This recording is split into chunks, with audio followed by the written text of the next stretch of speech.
who we are very glad to see among us today, which means that he's recovering or has recovered fully.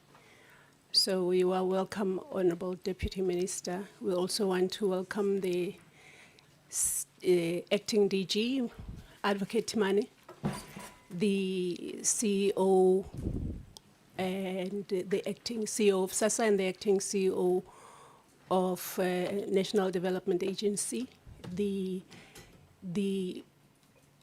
teams, senior managers of the department and the entities of the department. But I also want to welcome and greet the chairperson of the Public Service Commission. I know him as Professor. And you are welcome, Prof, and your team to this meeting.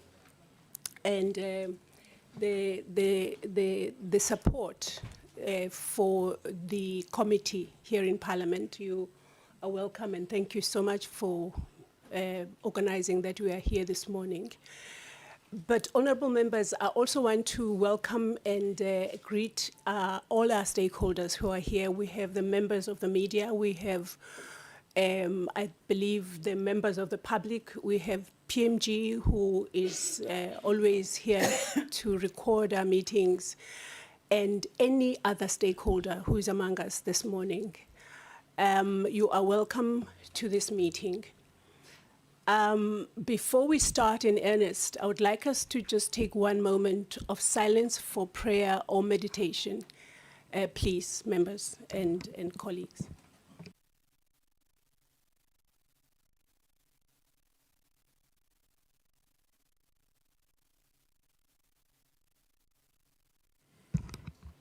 Thank you so much for that. Since we have the members of the Public Service Commission, I would like for us, because we know us among ourselves as the department and entities and some of the media, but we have the Public Service Commission this morning. I would like the members of the Portfolio Committee to please introduce themselves.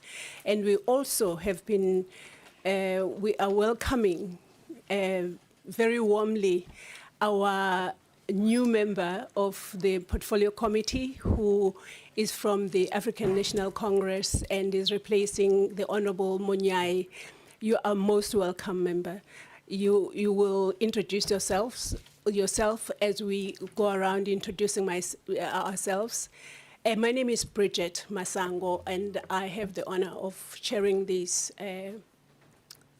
committee, and I represent Gauteng. Some people think I represent KwaZulu-Natal, but I'm one of those people that are called Amagoduga.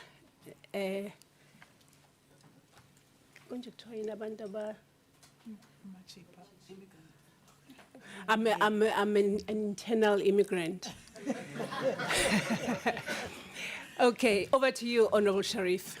Thank you. Good morning. My name is Nazli Sharif, member of this Portfolio Committee, also representing Gauteng. Morning. My name is Kiamuzinsteni Ramaila from Limpopo, member of this committee. Thank you. Morning. My name is Paulina Mahato from Limpopo, member of this Portfolio Committee. Thank you. Good morning. I'm the new member here. This is my first meeting. I'm Thokozile Sokanyile from Eastern Cape, representing the African National Congress. I'm the whip of this committee. Thank you. Good morning, Chair. Good morning, Minister, the department, and everyone else. I'm Darlene James. Thank you. Sanbonani. Igama lami Princess Nokwethemba Zulu Mthweni, ngibuya eKZN, ngilungu lale committee. Ngiyabonga. Greeting everyone. My name is Nhlanhla Cwabaza. I'm from KZN. I represent Umkhonto Wesizwe Party and the people from the Republic of South Africa. Thank you. Good morning. Thank you, Chair, and good morning to the Minister and Deputy Minister and everyone in the room. I'm Shyla Peters, representing Gauteng and the Patriotic Alliance.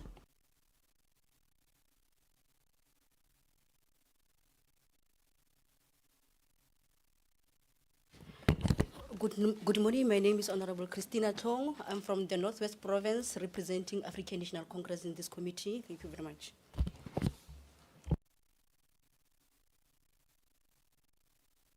Okay, thank you so much, honorable members. If I had time, I would say all of us must introduce ourselves.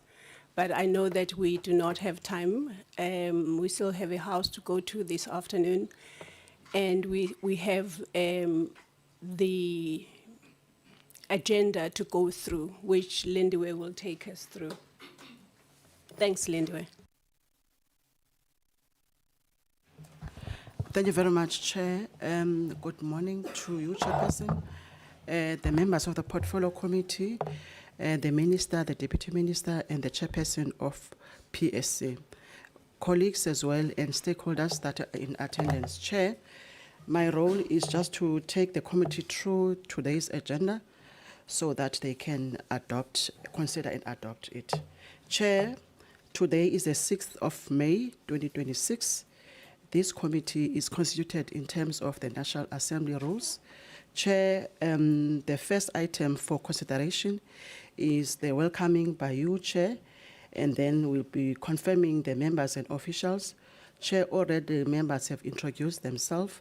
It's safe to say that, Chair, we have 10 members out of 11, so which means they qualify for the requirements of a quorum in terms of Rule 162, subsection 2. So you are a quorum and you can take decisions in this meeting. After that, Chair, we will receive apologies and adopt the agenda of the meeting.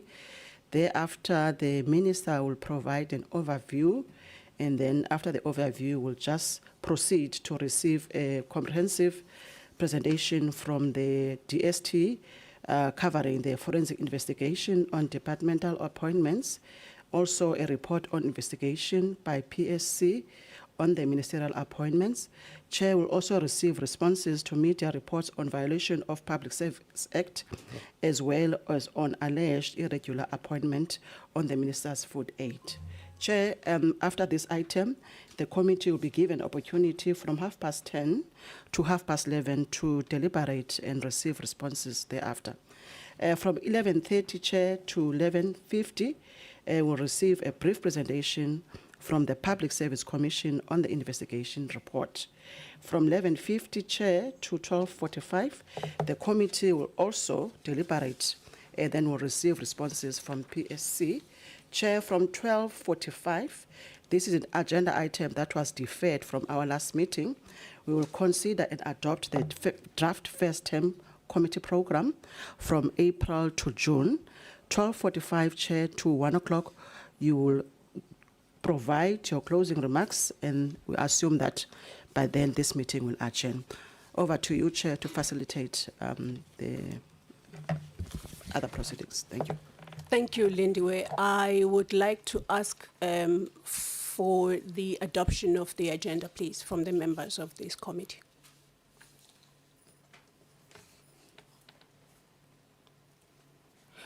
Honorable Sukanyile. Thank you very much, Chairperson. I think I will adopt the agenda, but I was asking, because I'm seeing the presentation by the Public Service Commission on the investigation report is there. I thought they will present, then if they want to go, we can allow them to go, except to say that they are part of all the deliberations that will be done in the committee. Then I don't have anything, because I wanted to say that why don't we give them first, they present, then thereafter we can allow them to go. But if they are part of the committee, then can just keep quiet. Okay, you don't keep quiet yet. Yes, I want an explanation, that's why. Sorry. No, the agenda was shared with the Public Service Commission, and we've just confirmed earlier on if the agenda is okay with the PSC, because we invited them to be part of this meeting. They are not part of the committee, though. I heard the honourable member saying if they are part of the committee. No, they are part of the meeting, but they cannot be part of the committee, as you would appreciate, honourable member. I will want to confirm again with the Honourable Chairperson of the PSC, is the agenda item where you are speaking okay as it is, Honourable Chair? Sorry to put you on the spot. Thank you very much, Honourable Chairperson, honourable members of the committee. We are quite flexible, even if we're asked to present up front and then deliberations follow, because our item is very specific. Thank you very much. Okay, I need to then consider this, because the reason why Honourable Sokanyile, I had the minister present first is because today is the day that she has been waiting to come and present to us. And then we invited the PSC as well. And as the Honourable Chairperson says, they are flexible because they have committed this time to be with us today. I wouldn't want to take away from the Honourable Minister's presentation by having the PSC present first.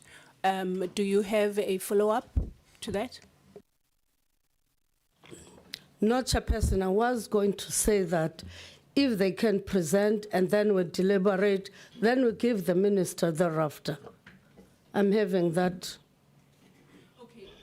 Okay, the minister was invited. As you know, the minister is not a member of this committee, Okay. so she was invited. So for us to take the time that we invited her to be here and then say, just chill, you know, we will have the Honourable Chairperson of the PSC present. I don't think it would be honouring No. the invitation. Okay, no, it's fine. Honourable Minister, am I representing you? Thank you very much, Chair. Good morning to you. Although I would love to be part of the committee, however, You're not. however, I'm fine with your suggestion, Chair, so that the whole story is being narrated exactly how it has transpired. Thank you so much. No, then I adopt Are you the agenda. adopt? Yes. Okay, awesome. The Honourable Sokanyile has adopted the agenda. Do we have a seconder? Honourable Mahato? I second. Thank you so much. So the agenda will be adopted as is for this meeting. I just want...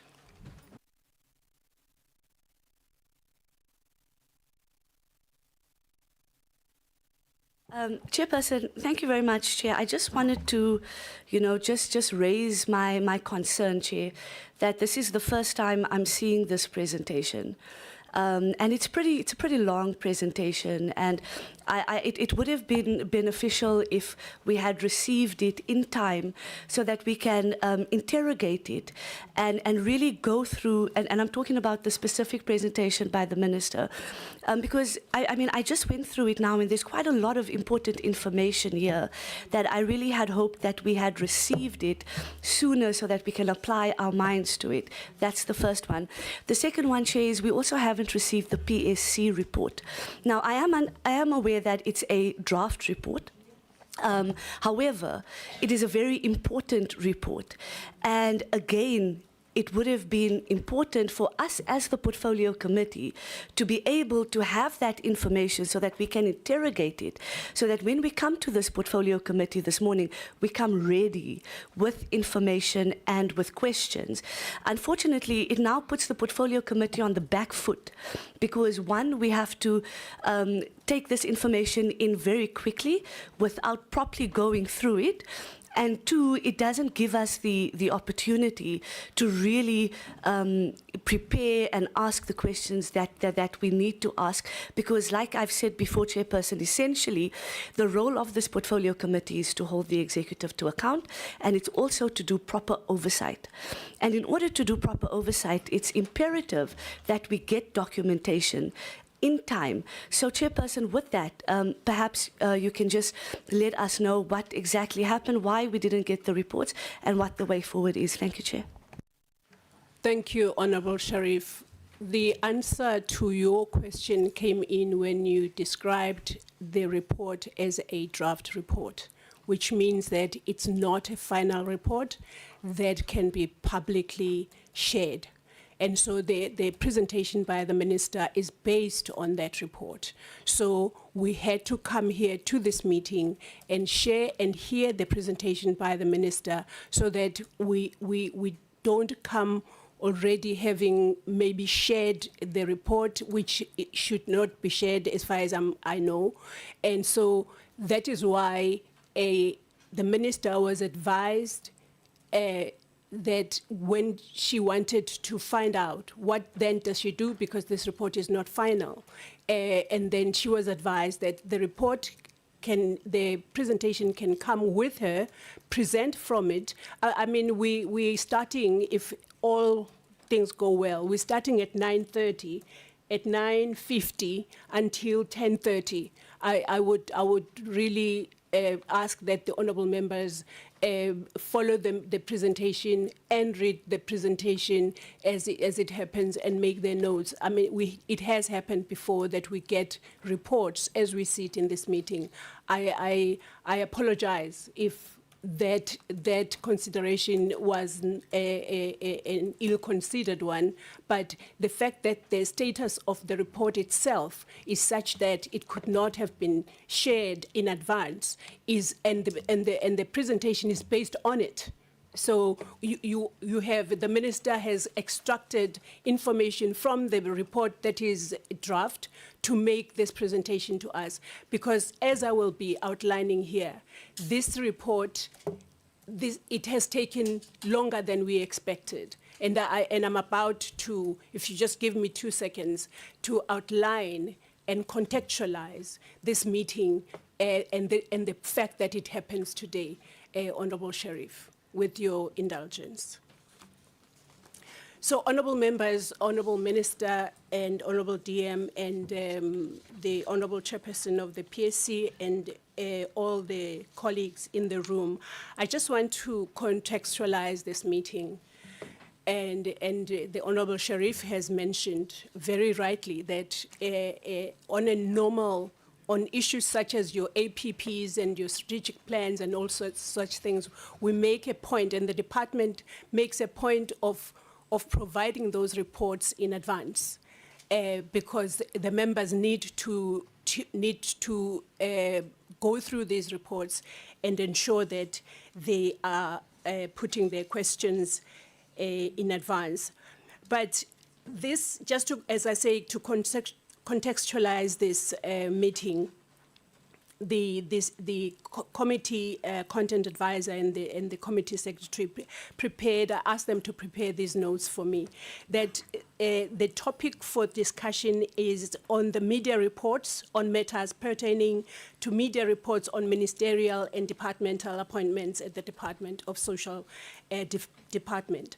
And they also provided me with the legislative framework, which I don't think I need to outline here, because everybody sitting here is aware of those frameworks in the legislative space, which is the RSA Constitution, Chapter 4, Section 55, Section 5 of the Money Bills Amendment Procedures and Related Matters Act, the Public Finance Management Act, and the Public Service Act number 103 of 1994. And the policy framework is the guide for members of the executive, which is a ministerial, is known as the Ministerial Handbook, and the National Assembly Rules 2227, the 9th edition of 2016.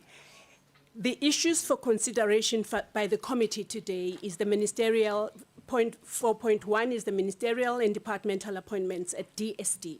In October 2025, the committee was made aware of the media reports regarding allegations of irregularities in the ministerial and departmental appointments. The ministerial appointments related to the appointment of the Minister's Special Advisor, Mr. Nwago Khatla, and Private and Appointment Secretary to the Minister, Ms. Lesedi Mableja, who was later appointed as acting chief of staff. The departmental appointments related to the alleged irregularities in the employment contract of the now former DG, Mr. Peter Nechipale. They also related to the precautionary suspension of the chief director, communications, Ms. Lumka Oliphant, who was subsequently dismissed.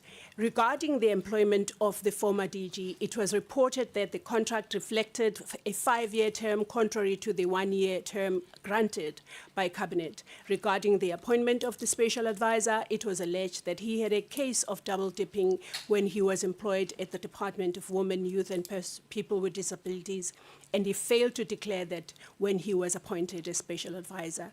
Regarding Ms. Mabilecha, it was reported that she was appointed without necessary qualifications and experience. So in relation to the matter of appointment of Ms. Mabilecha, the minister informed this committee that the DG had referred to the matter to the Public Service Commission for, and I quote, external and objective investigation and determination.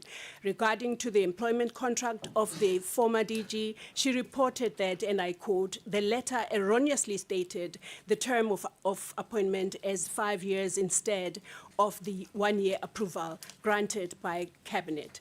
Regarding Mr. Khatla's matter, she reported that according to Section 12A of the Public Service Act, special advisors are appointed by the executive authority under the special dispensation and so do not fall under the department's disciplinary jurisdiction. The matter was referred to the Department of Women, Youth and Persons with Disabilities. The department also informed the committee that it had commissioned forensic investigation on the departmental appointments. And the other matter was the National Development Agency. The committee sought clarity on the removal of Ms. Ruth Bengu as the chairperson of the National Development Agency Board. It also sought clarity on the appointment of Mr. Tabani Buthelezi as who was acting as chief executive of the NDA. The minister reported that Mr. Buthelezi was seconded to act in the vacant position of the NDA CEO for a specific period of time. She removed Ms. Bengu, exercising her prerogative powers in accordance with Section 6.4 of the NDA Act due to, and I quote, lack of board cohesion and failure to follow governance procedures when undertaking the process for the recruitment and selection of the chief finance officer. The committee processes on the 9th of October 2025, the committee received a briefing from the department on the above mentioned media reports. Proceedings of the meeting are contained in the committee's minutes. In that meeting, committee made the following resolutions. We would obtain an independent report from the Parliament's Legal Services. The department was to provide periodic reports on the progress made and outcomes of the investigations to be conducted by the Public Service Commission. So on the 5th of November 2025, as per the resolutions of the meeting of the 9th of October, the committee received a legal advice from Advocate Jenkins, who is member of the Parliamentary Legal Services. Concluding on his advice, Advocate Jenkins advised that, and I quote, where the PSC has specific resources allocated to investigate and report to the Assembly or a committee, the committee should not or should consider using those resources instead of seeking additional resources to duplicate the same task through another organ of state, including the committee, close quote. Advice of Advocate Jenkins was reinforced the resolution of the committee that it took on the 9th of October 2025. On the 27th of January 2026, as per its resolution on the meeting of the 9th of October 2025, the committee sent a letter to the department requesting a briefing on the update of the forensic investigation on departmental appointments and the Public Service Commission investigation on the ministerial appointments. The briefing was scheduled for the 4th of February 2026 in the committee's first term program. The department responded on the 27th of January 2026, indicating that it was not ready to brief the committee because the investigations were still underway. It then requested more time to ensure it is fully equipped to brief the committee. So the strategy and procedural advice, as far back as 2020, this committee, together with this Standing Committee on Health and Social Services, Select Committee on Health and Social Services adopted an oversight model which involves a regular progress report on certain matters.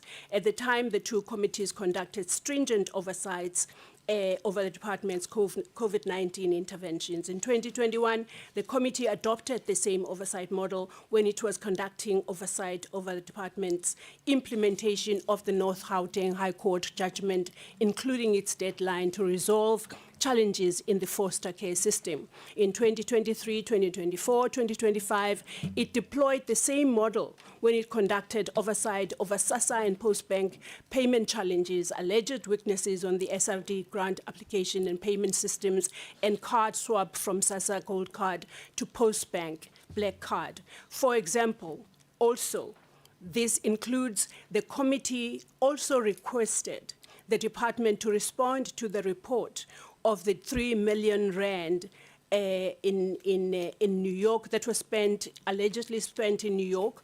It then made a resolution that the department should submit a detailed report with breakdown of all the expenses incurred for each person who traveled. We are still awaiting this breakdown.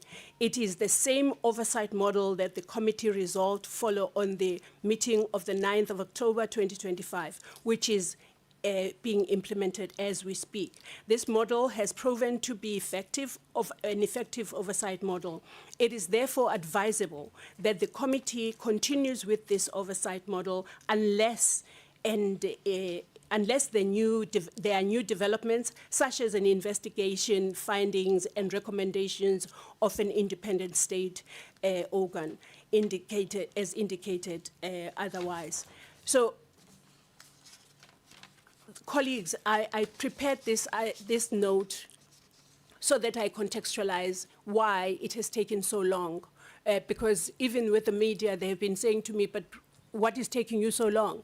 We're trying to do things in a way that provides each and every party that is implicated in the reports that come out in the media an ample opportunity for them to put forward their side of the story, do whatever investigation they need to do, or do whatever it is that they need to do so that they can come to this committee with an advised or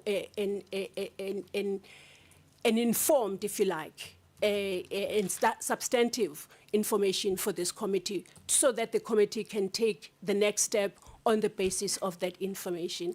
That is what I wanted to put forward to this committee before we start the meeting with the department. So, Honourable Minister, it is now your time to give us the overview before we start the meeting. Thank you. Thank you very much, Honorable Chairperson. Once again, good morning to you. Good morning to honorable members, DM, ADG, the media.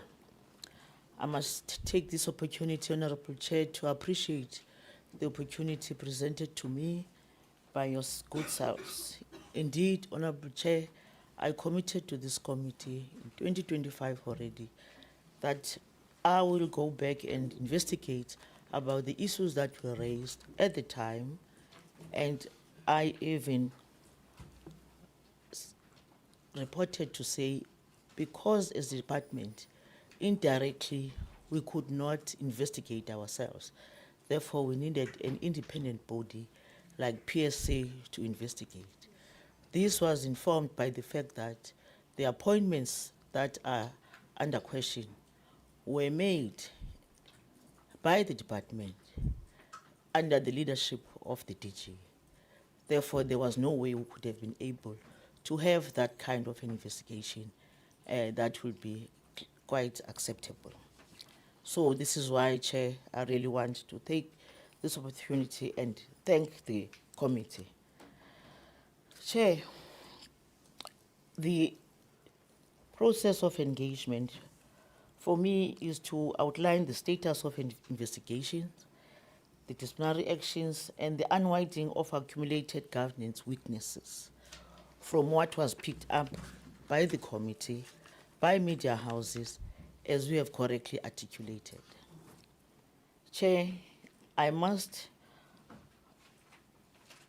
upfront say I really appreciate the oversight and counsel from this portfolio committee, the work in trying to assist us in improving our accountability, which is what is in the center here.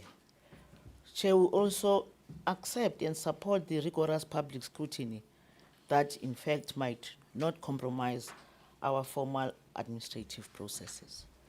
We feel good, Chair, that we come before this committee to come and put before you and the public on the facts.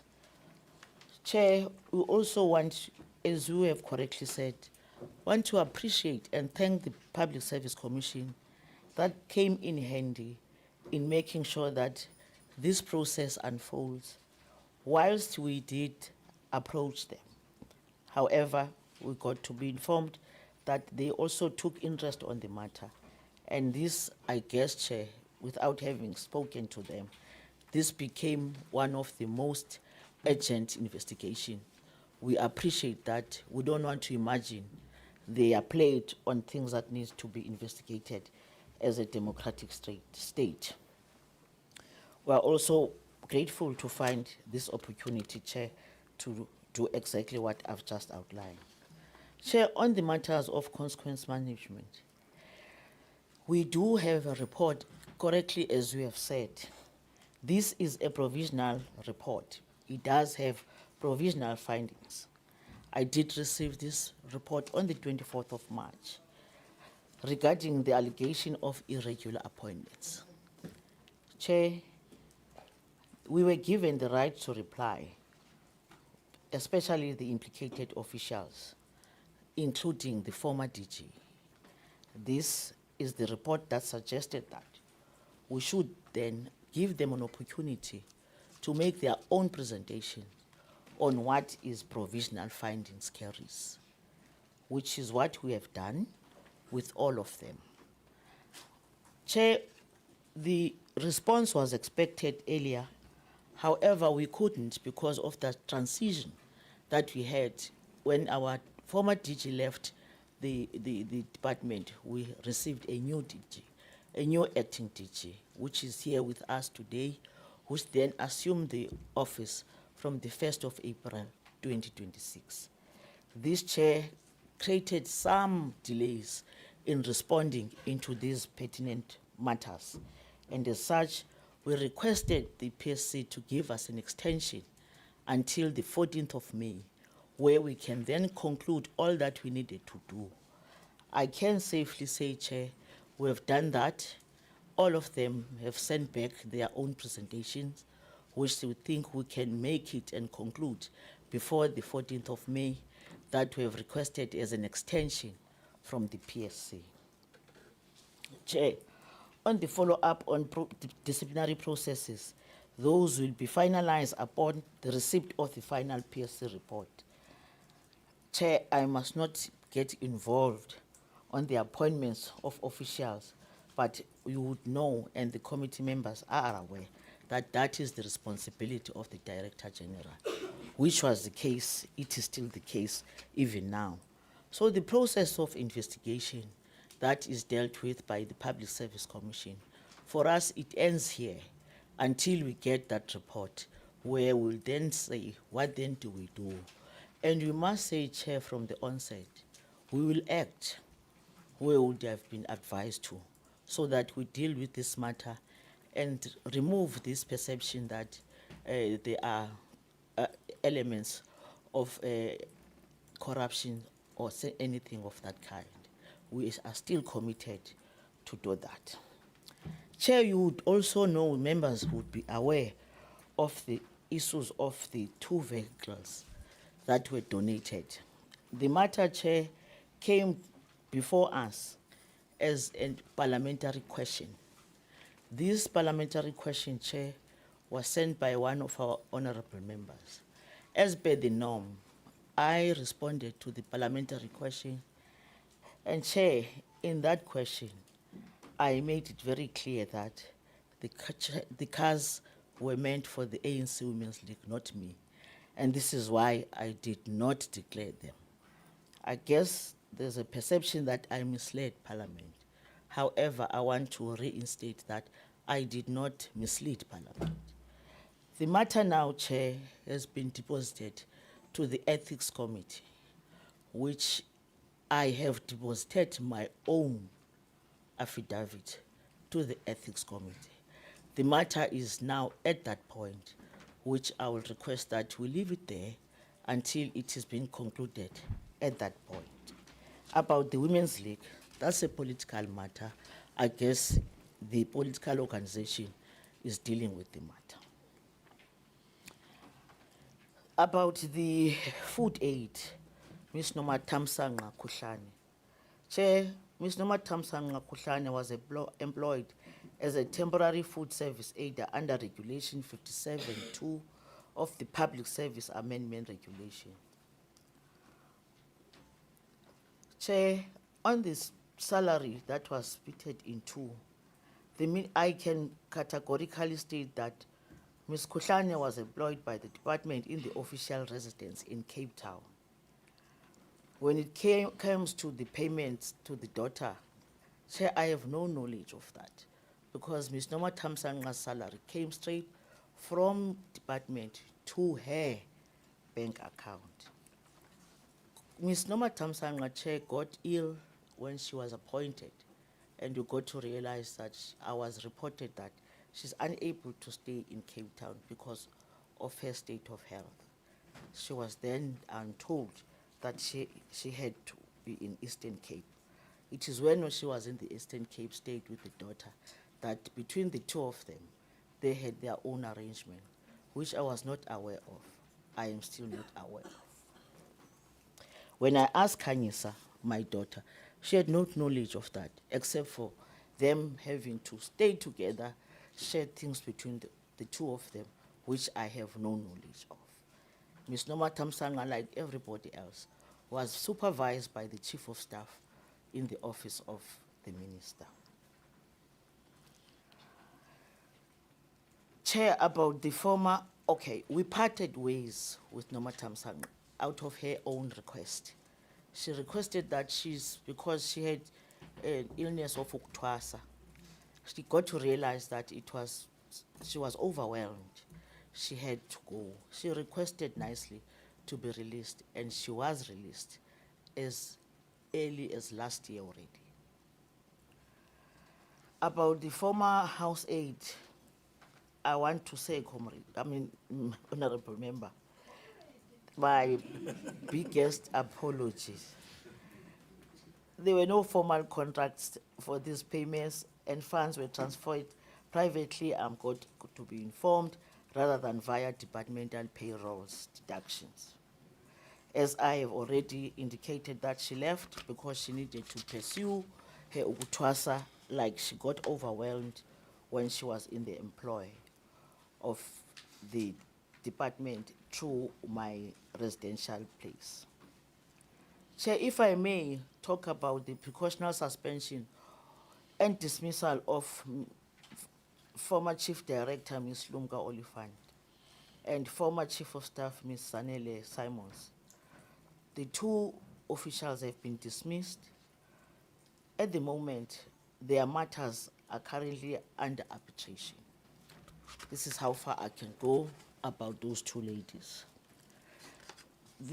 Their matter, Chair, was dealt with, the last day was the 23rd of April 2026, where a preliminary issue regarding evidence admissibility was dealt with.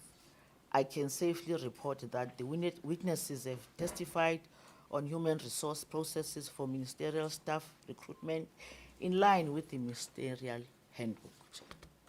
This is done through the Ministerial Handbook that informs us on how we go about in appointing those officials.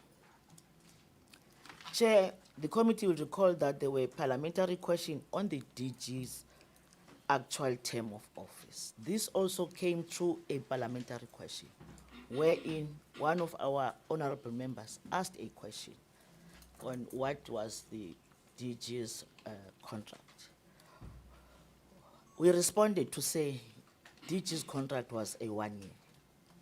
It was a 1 year, Chair, because the cabinet took that decision. Remember, the powers to appoint DGs are the president's power. However, the president subjects those to cabinet. So the cabinet concludes on the term and the person. So the cabinet concluded in giving the DG 1 year. Chair, this was informed by the fact that at the time, the former DG, Mr. Nechipal, was 64 years.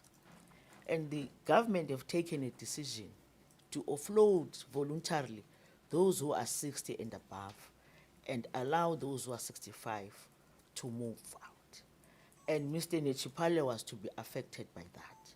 And all those discussions took place in cabinet.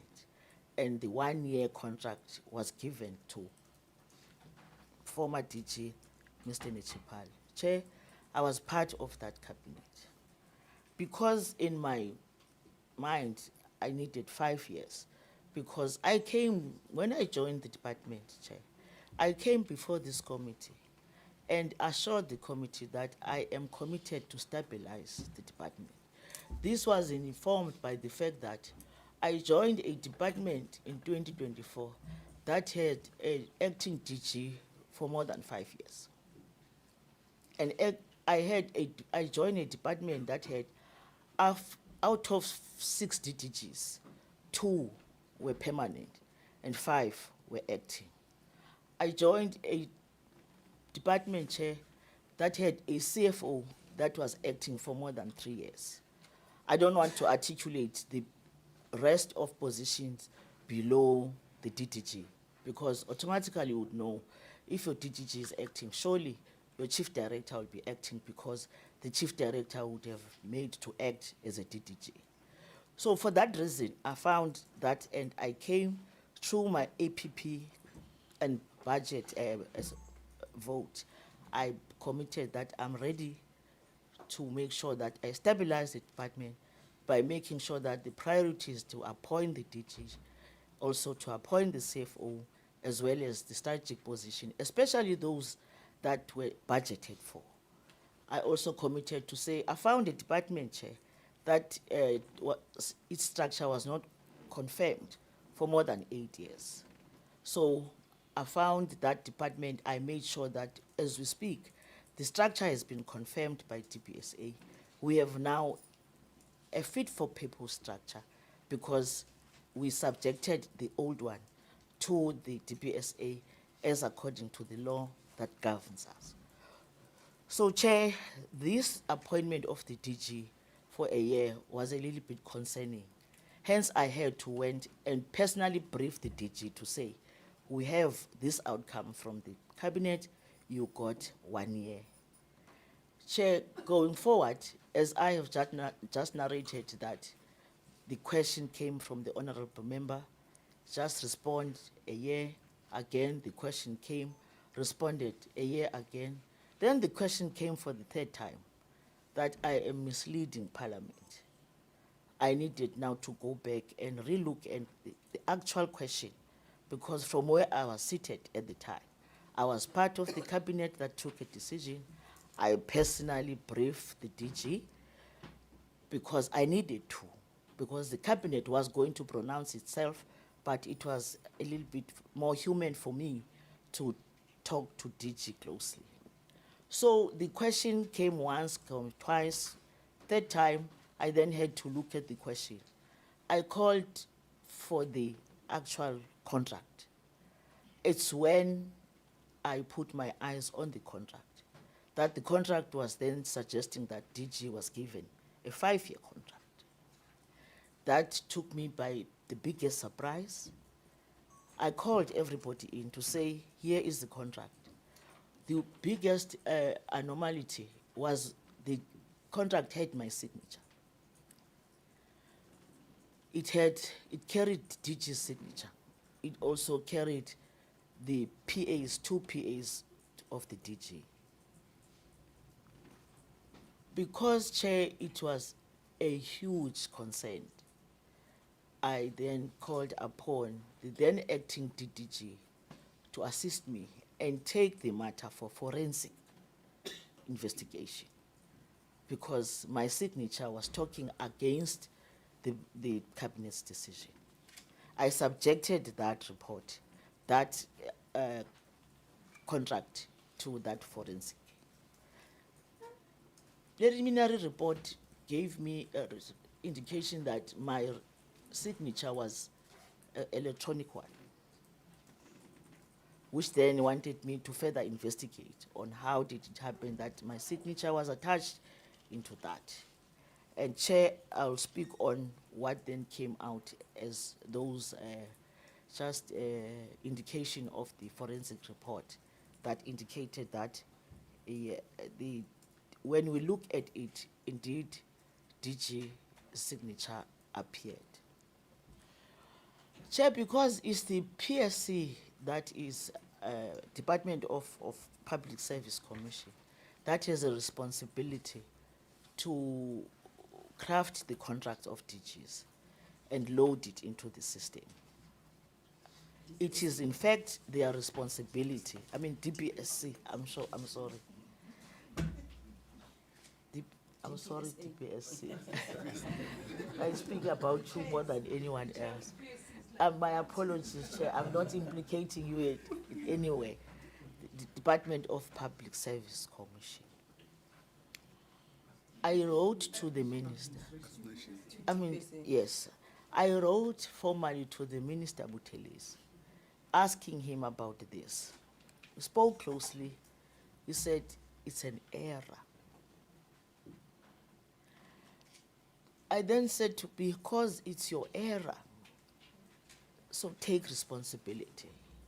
Indeed, Minister Buthelezi took responsibility. He wrote a letter to ourselves. He also wrote to the Ethics Committee, because the matter now was escalated to Ethics Committee, and the allegation was, I have misled Parliament.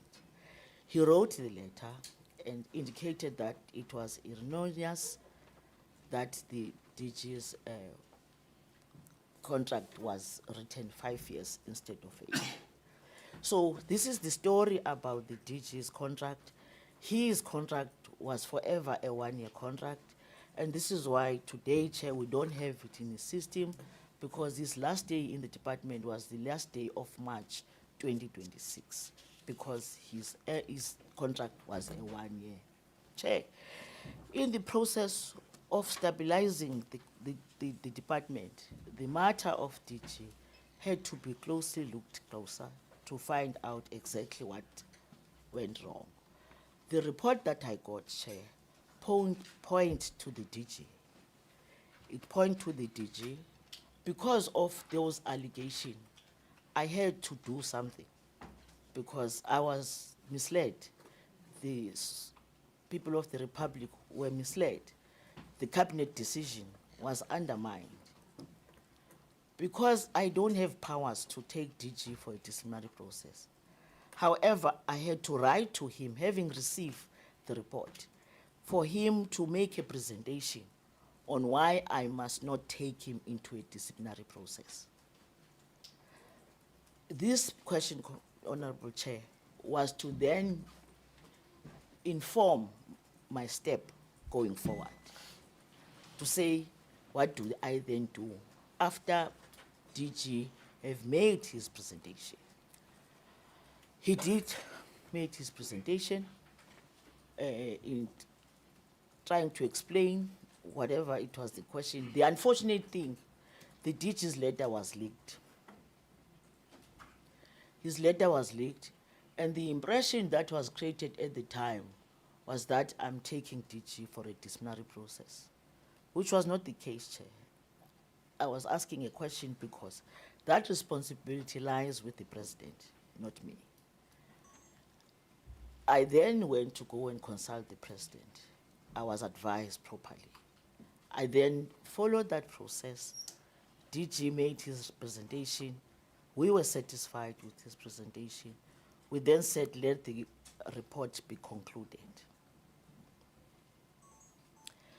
The DG's time came to an end on last day of March. He had to be released. What do we then do in case he was found on the wrong, as we were to release his pensions? We couldn't, because the matter has not been concluded yet. And when it is concluded, we'll design ways, if he is being found on the wrong, to find any ways for him to pay back if the report will suggest that. So the matter of DG, the former DG, is at that point at the moment. We're waiting for the conclusion so that we can then say, this is what we have. In trying to stabilize the department, Chair, as we're all aware that the DG's time comes to an end, on January 19th, we wrote to the president advising him about this, that the time of the DG is coming to an end. Wrote to the president, awaiting. The time came when we had to interact with the DPSA, because it's them that must advise to advertise for the DG's position. Chair, we got to be informed that we can proceed. However, in the middle of that process, we got to be informed that, in fact, we needed to get a presidential minute before we advertise. And already the advert was out. And this is why, Chair, we left that process to wait for the presidential minute. Today, we can safely and proudly report that we do have a presidential minute, and we are about to advertise either today or tomorrow. Or we have advertised already for the position of the new DG. That is it, Chair, about the DG's position, vacant position, what process are we following, and where we are about the matter. Chair, I guess I've covered that. The DG's vacancy, I've covered that. Chair, the work that we are doing in the department, we are hard at work in trying to make sure that, in trying to stabilize the department, we needed to talk with our partners and our stakeholders. We are hard at work because we've got a new structure, as I said, Chair, which structure has, because of the shrinking of the fiscus and the budget that keeps on shrinking itself. So we had to cut the cloth according to the size. And cutting the cloth according to the size, Chair, affected the workers of DSD. Hence, now we are hard at work in consultation with both the National COSATU office bearers, because this matter is bigger than we anticipated. We are hard at work at the DSD to discuss and engage with NEHAO so that we can find each other out of the structure that we now have that is fit for purpose. Of course, it does, to an extent, create some fears sometimes, Chair, you would know. Change does introduce those, because workers must be always assured that their future is in the correct hands, and we are doing just that, Chair, to make sure that there are no fears. Because you know the history, when there are fears in the department, sometimes the challenges that would go through. Chair, we're talking with our partners, not only NEHAO, we are hard at work talking to PSA as well, because DSD has got more than one union. The statutory body, we're hard at work to talk to the African Council for Social Service Professions and child youth care workers, because, Chair, this matter is a pertinent matter for us. You would know the reasons of the social workers that are not yet absorbed, even though the social ills are overwhelming us. You would know how the people who are looking after children, who must be professionalized, those bodies who must assist for them to be professionalized according to the law, so that we are on the correct side, working with our partners. Chair, we are also working with elder persons forums, because they are also one of our most strategic stakeholders, to make sure that we reach on the same page with everyone else, in order for us to understand and to be understood in driving our mandate. Yes, Chair, with limited resources out of a huge expectation. So it's better when you talk to them and take them into confidence, even though they represent their constituencies. You cannot stop what they want to say or to do, but you must make sure that you are always reading from the same page. Chair, we want to commit to say we are committed to have a clean government. We are committed to make sure that we stabilize DSD like we did in the 7th administration. We were almost there, except for just small setbacks, which I can say in this portfolio committee. I am extremely committed to make sure that this department is stabilized. Our partners are part of us all the time. Our decisions are informed by their contribution. And Chair, our sister departments are also part of us. There are those that we cannot avoid, DPE and Department of Women with People with Disabilities. Those are the immediate, but we have a lot. Chair, we have crisscrossed the country in the 7th administration. We have been in all 8 provinces through ICROP. We are taking all our services along for our people who cannot get into towns. We get to their township, to their villages, for them to walk to go and access their services. SASSA is carrying us, Department of Home Affairs, and all other relevant departments. Only on Sunday, we're at Dumbe, launching the Protection Children's Week. A successful event with everyone else, Amakosi, professionals, ordinary people, our people accessing the services of SASSA, Department of Home Affairs. We were at Inkosi Tejwayo just last week. It's a successful gathering led by Mamu Mtsweni, because she asked us to come over. Chair, we have been in Kanyakude, where we were providing laptops to a school right in Mhlabuya Lingana, extremely rural, a school with young teachers doing very well. Last year, they got 97%, and this year they got, 24, 25. 26, 27, they drop a bit, they were worried. We are working with that school. We have adopted that school, very committed young children. All of them, Chair, 100%, they are grant recipients. We're in Eastern Cape, where now we are linking those who would have passed grade 12, who were beneficiaries of grants, to assist them to be linked in the tertiary institutions. But those whom can be trained and taken through, we're working closely with NDA in making sure that they are trained and other sitters into relevant skills, so that they don't sit at home with nothing, but they are assisted to make sure that they lead and live their lives. That was Eastern Cape. I can assure you, Chair, with those limited resources, we are doing our best, and we commit we shall not fail you.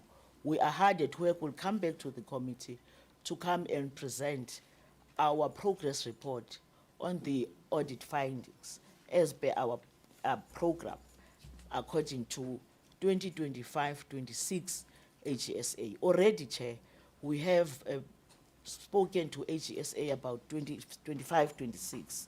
They have indicated on where dangers are, and we are hard at work. Excuse me, Chair. Lastly, Chair, we want to confirm that even the APPs that we have presented have gone through the HSA. We are proud to report that, and we really want to thank this opportunity once again. Thank you very much, Chairperson.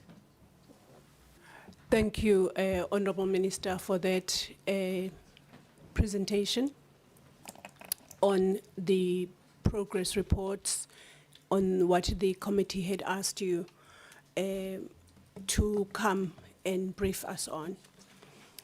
Honorable James, I'm sorry, I didn't want to cut the Honorable Minister mid-sentence. Please go ahead. No, that's fine, Chair. I actually wanted to cut the Minister because that's not why we're here today. We're not here to hear about the programs and the work that's been done. So I wanted us to stick to our agenda so that we can have enough time to probe and to have our discussions. Thank you. Thank you, Honorable James. The Minister had up to 10:30 to present. I just didn't want to interfere with her presentation. She's here to present. She was presenting. I take it you are the first one to deliberate, Honorable James? You're not. Honorable Sharif? Honorable Makhato? Honorable Sokanyile? Honorable Bishop Nsweni? Honorable James? Honorable, I've even forgotten you. Where have you been? Honorable Tong. And Honorable Peters. And lastly, the Honorable Rev. Where is he? Oh, did he ask you to say he wants to speak? Okay. Rev, and then we will close with Honorable Ramaila. Honorable Sharif. Thank you very much.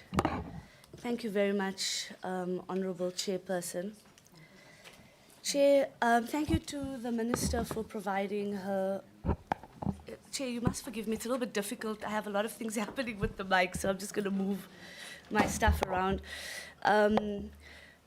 So in the presentation that the Minister has provided us with, Minister, you speak about that in terms of consequence management, you requested, so you only got the PSC report on the 24th of March. And you gave the officials time to reply. You then go back to the PSC and you say that you'll give them a response from the officials on the 14th of May. Now, maybe this is a question for the PSC, so they can just hold on to it here, but surely I would imagine that through an investigation that you would speak to these officials and you would get their testimony. And so I'm not particularly sure what response is needed if they have already provided you with a response. So I'm just wondering from the Minister's perspective, what exactly was the need for this, and what is the current status of the final report, and maybe that's also for the PSC. Okay, so in terms of the CARS chairperson, because that is with ethics, I think I will park that one for now, specifically around the non-disclosure of the cars and then registering it in your children's name. So I'll park that one because, as you correctly stated, doesn't necessarily fall within the purview of the department, of the Portfolio Committee of Basic Education. Now, social development, sorry, Chair, my mind is still in my previous committee. Then we get to the food aid. Now, my concern with the explanation that the Minister had provided around the food aid is that, was there permission granted for the food aid to move from Cape Town to the Eastern Cape? Because the appointment letter that we saw in the Daily Maverick specifically speaks about official residency. It doesn't speak about private residency. If so, who granted the permission for the food aid to relocate from Cape Town to the Eastern Cape? If the food aid was asked to be released to train in the traditional healing space, then why is she now pursuing legal action against you, Minister. And thirdly, if you look at the appointment letter again that was provided by Daily Maverick, it is on the letterhead of DSD. And on there, it says that there is a line item of Minister's house allocation of 7,670 Rand to be utilized for household, which would essentially be about half of the food aid salary. It's on a DSD letterhead. So this is in contradiction to the minister's statement that she just provided to us now, that she had no knowledge of half of the salary being taken by the daughter. Chairperson, it's also rather concerning that the minister throws her daughter under the bus in an open meeting, saying that the minister had no idea of what is happening, but yet we have evidence that it is on a DSD letterhead. So accountability, Chairperson, is about saying, yes, this is what had happened. This is what the consequence management is. This is how we are going to move forward. Accountability is it's not my fault. It's their fault, it's his fault, it's her fault, it's his fault, it's her fault. And that's how I feel that this presentation by the minister, where the minister took no accountability for any of the scandals that she has just presented on. It's never her fault. It seems to be everybody else's fault, which is very concerning for me because in the beginning of her presentation, the minister speaks about the need to be out for accountability and transparency, but yet that is not currently happening in this portfolio committee. Chairperson, moving on now to, and Chair, because I've got notes everywhere, so I'll keep coming back and referencing it. The minister speaks about a forensic investigation on the DG appointment. What is the status of this? And are we able to see it? And perhaps we can request through you, Chairperson, that we request the minister and the department to submit that forensic investigation so that we as a portfolio committee can do oversight on it. Minister, you say that you did not know that it was a one-year contract, that you saying that you told the DG that it's a one-year contract and not a 5-year contract. And you are now saying that the DG went anyway to sign a contract of 5 years. So you are stating to the portfolio committee now that the DG went against your directive. But my question is, why did you not ensure that proper oversight was done? I mean, yes, the minister might not directly appoint officials, but why was there no oversight done on it, specifically around the DG's contract? Surely, if you were to sign a document or a contract, then you would have read it. Surely. You then go on to say that, well, it was an electronic signature, and you implied that you, one, did not actually sign the contract, and possibly, perhaps, somebody used your electronic signature to sign that contract. Now, if that is true, that is fraudulent. And an investigation has to go into this, into who allegedly used your signature to sign the contract. Now, Minister, if you can maybe take me into your confidence, and if you can tell us about, okay, cool, he signed a one-year contract, and he worked in your department for a one-year contract, that you never signed his contract or his appointment, and that this DG was simply working in your office without any approval from you, because that is what I am getting. So I just like some clarity on that. Chair, the minister came with confidence saying that the DPSA misled her. This is a serious allegation.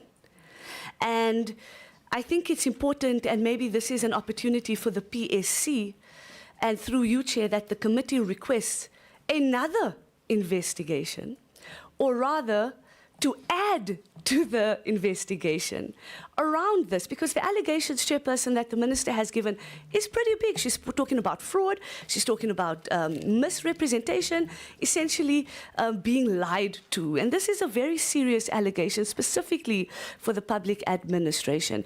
And then, of course, for the food aid to also include a PSC investigation. Exactly what happened here, and I believe it will fall under the purview of the PSC. I have already written to the Public Service and Administration Committee chairperson to ask for this investigation, so it is coming your way, but I thought it's important for me to just raise it in this meeting at the same time. Now, Chairperson, if it's correct that the DG and the DPSA misled the minister, well, it seems like everybody's misleading you, Minister. Everybody in your staff is misleading you, from the department to the ministry. Zonke, they are all misleading you. And that, for me, is a problem, Chairperson, because it shows and it points to a trend that perhaps you do not have a grip on what is actually taking place in your department and within the ministry. And unfortunately, Chairperson, and I am protected in this committee, it does point that perhaps you are not fit to hold office of Minister of the Social Development Department. If you are constantly being misled by everybody around you, it raises serious concerns of your effectiveness as the Minister of Social Development. Now, Chairperson, the Minister then speaks about, on slide 15 of the presentation, the last point, the Minister says, for that matter, I never instituted any disciplinary processes on the former DG. And I would like to say that this is a misrepresentation of what actually happened. The Daily Maverick printed or spoke to a letter from the President that was directed to you, Minister, on the 12th of March, where he speaks specifically about the fact that it is in the President's purview to institute disciplinary action amongst DGs, or suspending, or even advertisement and appointment of the DGs. And in this letter, he speaks specifically around it. So surely you would have known about this. Also on the 14th of October, the Department of Social Development wrote to the DG, letting him know that there will be disciplinary proceedings happening towards him. So with this evidence, Chairperson, I put it to you that the Minister has misrepresented in this portfolio committee and that she's not being categorically factual with the truth. And how we move forward on this, Chairperson, I will be guided by you. But given that the Minister said she never instituted disciplinary hearings, but we have evidence that there was an attempt at least to institute disciplinary hearings, is clear case that the Minister misrepresented facts to this portfolio committee. Now, Chairperson, let's say it was true that the Minister didn't institute processes. Why then did the President feel the need to write to her? Specifically, the President said, the letter that was not dated. This is damning letter and evidence to show that what the Minister is saying is not correct. Something that we were wondering about, and something that I was really thinking about while the Minister was going through her presentation, is that you speak about stabilizing the department, which I agree with. The Department of Social Development is the most, in my opinion, the most important department in South Africa, because you are dealing with the most vulnerable of people in this country. People who are just looking to live a life of dignity, who want to be freed from the shackles of poverty, of substance abuse, of violence. And so the stabilization of this department is of priority. So why did you agree to appoint a DG for 1 year when you knew that he wasn't able to stay at the department for 5 years? Why did you appoint him for 1 year when you knew that Cabinet said he can only work for 1 year? How is that stabilizing the department? How? Because it doesn't make sense that if you knew that he can only be here for 1 year, then surely who is going to serve for the other 4 years? Because there seems to be a constant acting of positions in this department. How then do you come here to Parliament and say that you want to stabilize the department when the evidence shows that actually stabilization was not something that you were serious about because you were appointed an acting DG for 1 year and not for the full 5 years? Chairperson, you know, out of... Honorable, I'm so sorry to do this to you. No problem. We have a full house. No problem, Chair. It's my last point, Chair. Okay. And I'll keep it very brief, Chair. But apart from all of the scandals, I think personally the food aid one is the most heartbreaking one.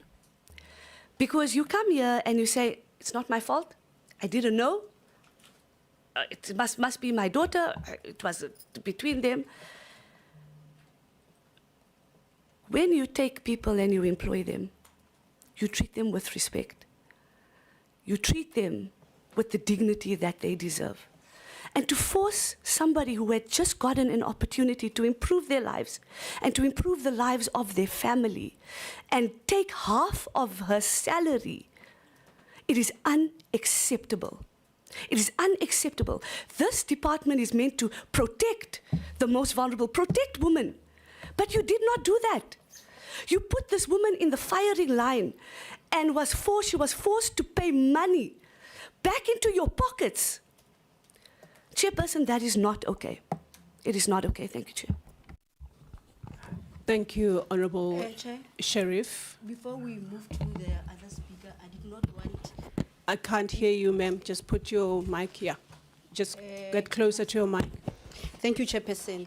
Maybe before you move to the other speaker, I did not want to interrupt the latter speaker that was on the floor. I wanted her to finish actually. But Chair, I want the latter speaker to withdraw the statement that the minister is unfit to lead the department, because all presentations or everything that is presented in front of the portfolio committee today, they are all allegations, including that issue of the food aider that we don't have proof of, that there were transactions from where to where, to which, from the food aider's account to which account. So those things, Chairperson, are allegations. So I humbly request the latter speaker, Chair, to withdraw those words that the minister is unfit. We cannot prejudge the minister while the investigations are still continuing. Thank you, Chair. Thank you, Honorable Thong. As this is part of the questions and comments to the minister, I would like the minister to respond to that, please, because I don't, what can I say?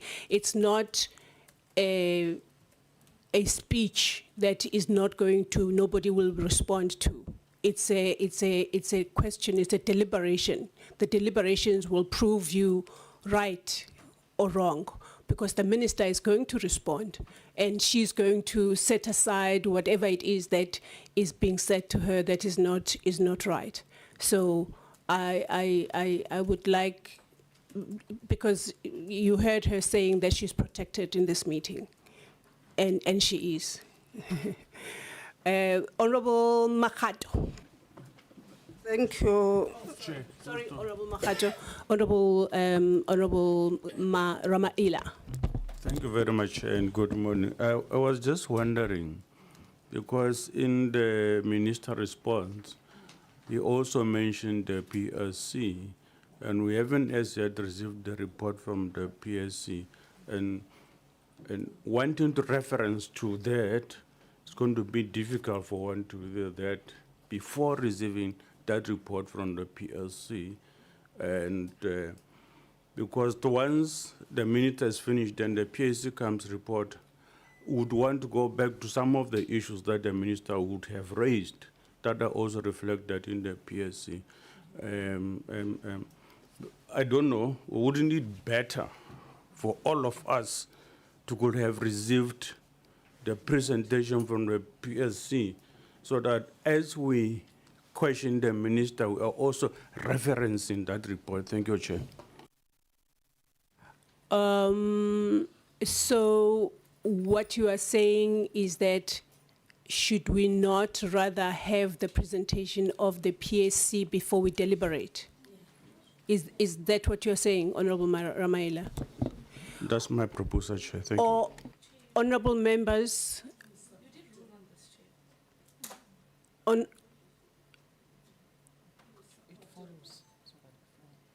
honorable members, I recognize your hand, Honorable, what is your name? Sharif.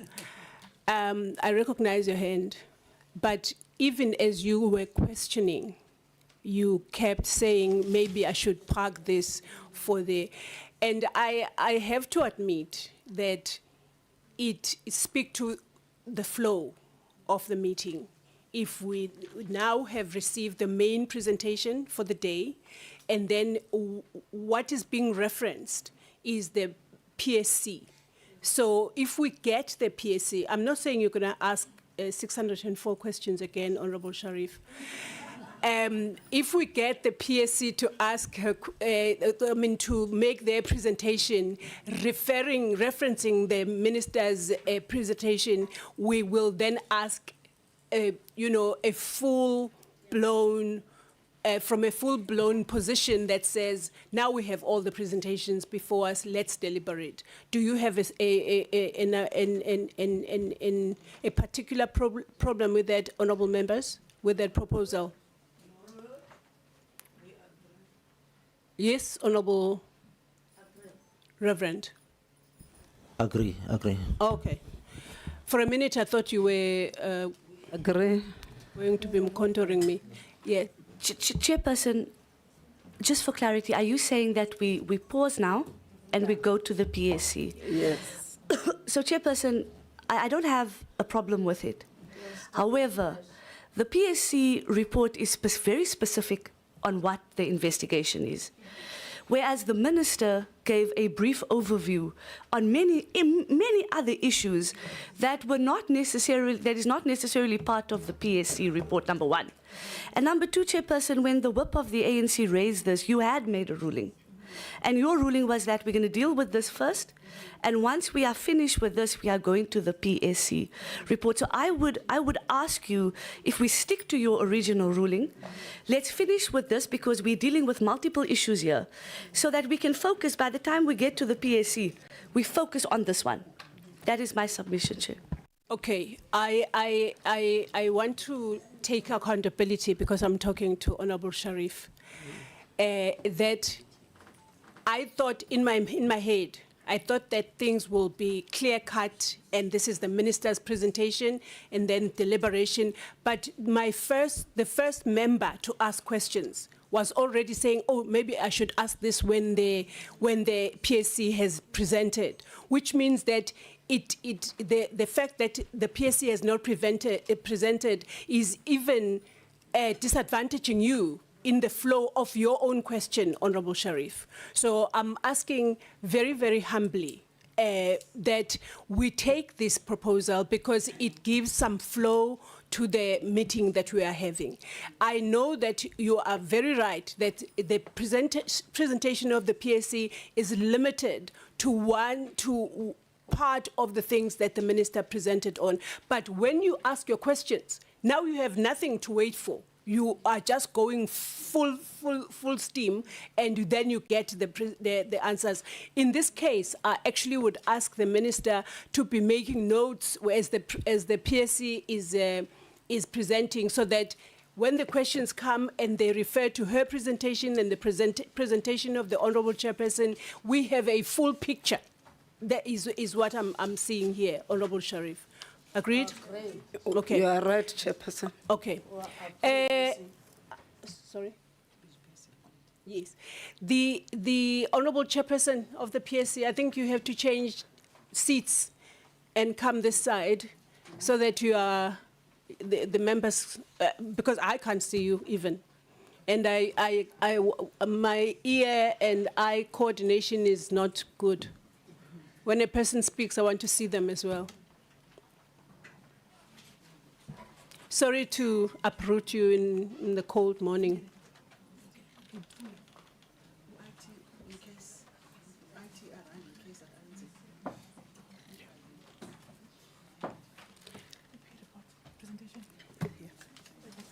Yeah.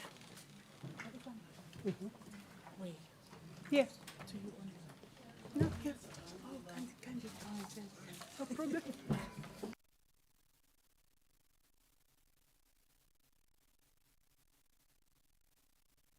I didn't ask the minister. Is that okay with you?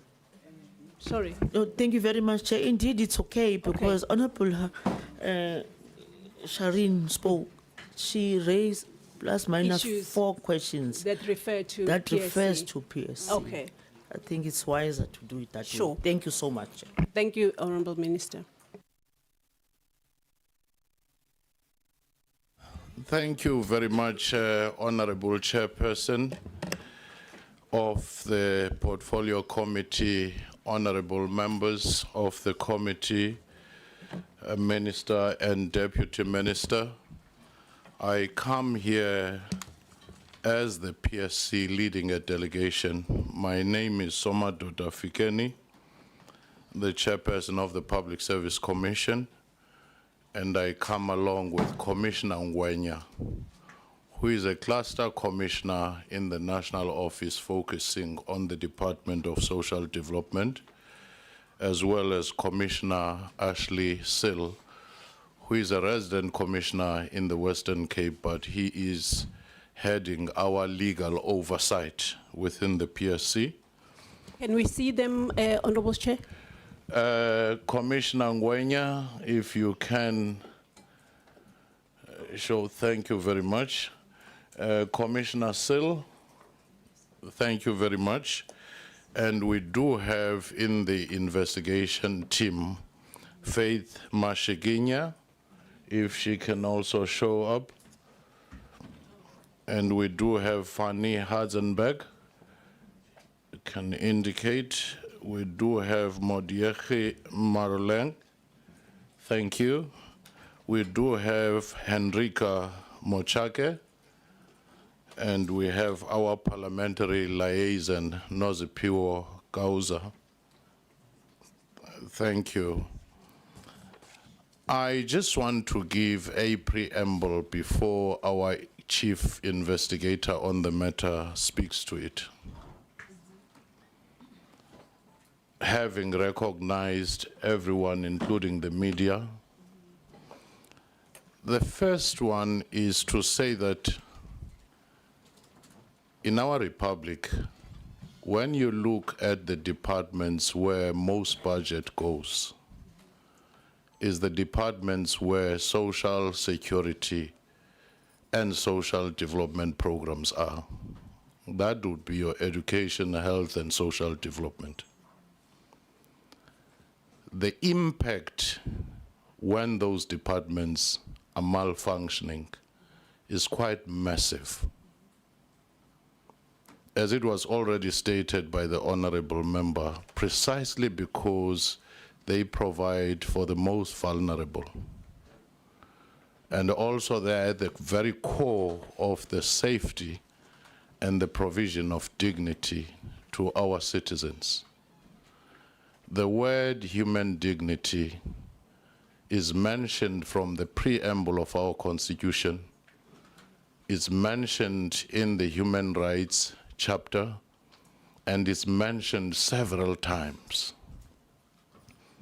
And we very often, as the Public Service Commission, the organization that is given the responsibility of overseeing the effective and efficient working of the public service, look into the section 195 of the Constitution in chapter 10, where it talks about constitutional values and principles of what public administration ought to do.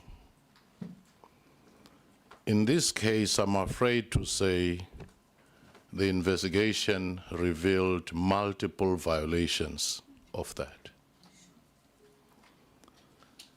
But before I say that, I should be saying that this is the matter that has been in the public media. We understood the urgency and the fierce urgency of this issue being brought into finality. Once PSC realized that the matter was in the media, we invoked what our Constitution provides for, that we can conduct our own accord investigation.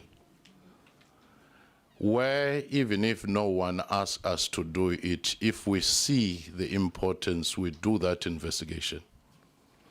And that's exactly what we embarked upon.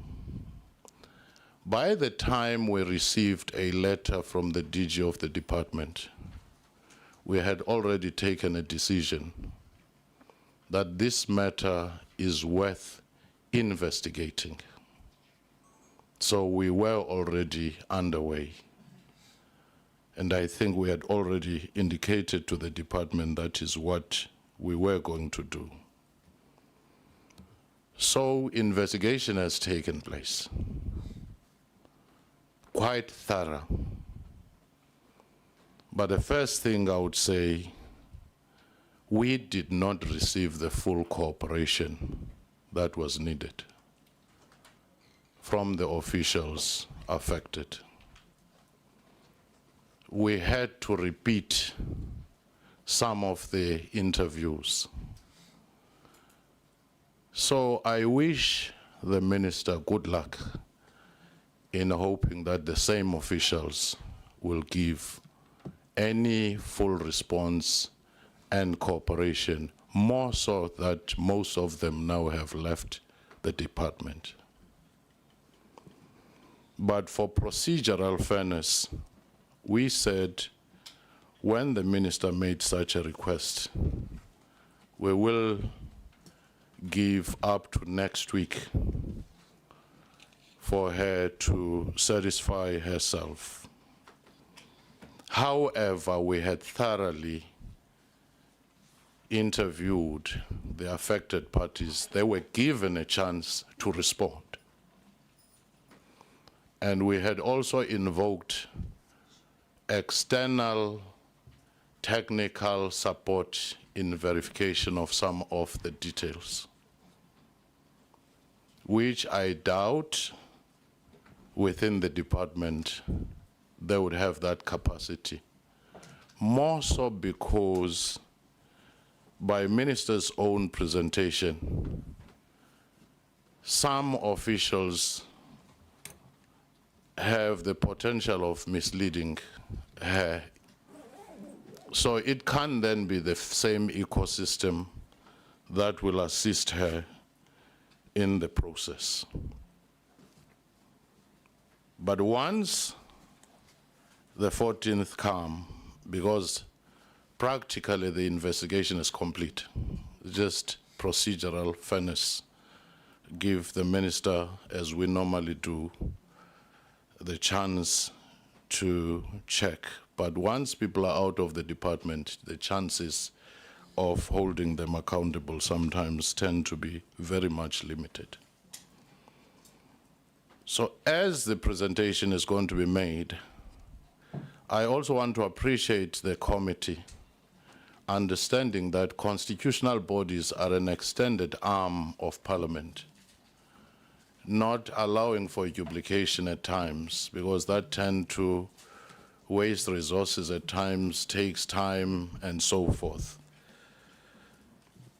The first thing that became very clear is that there were many role players here,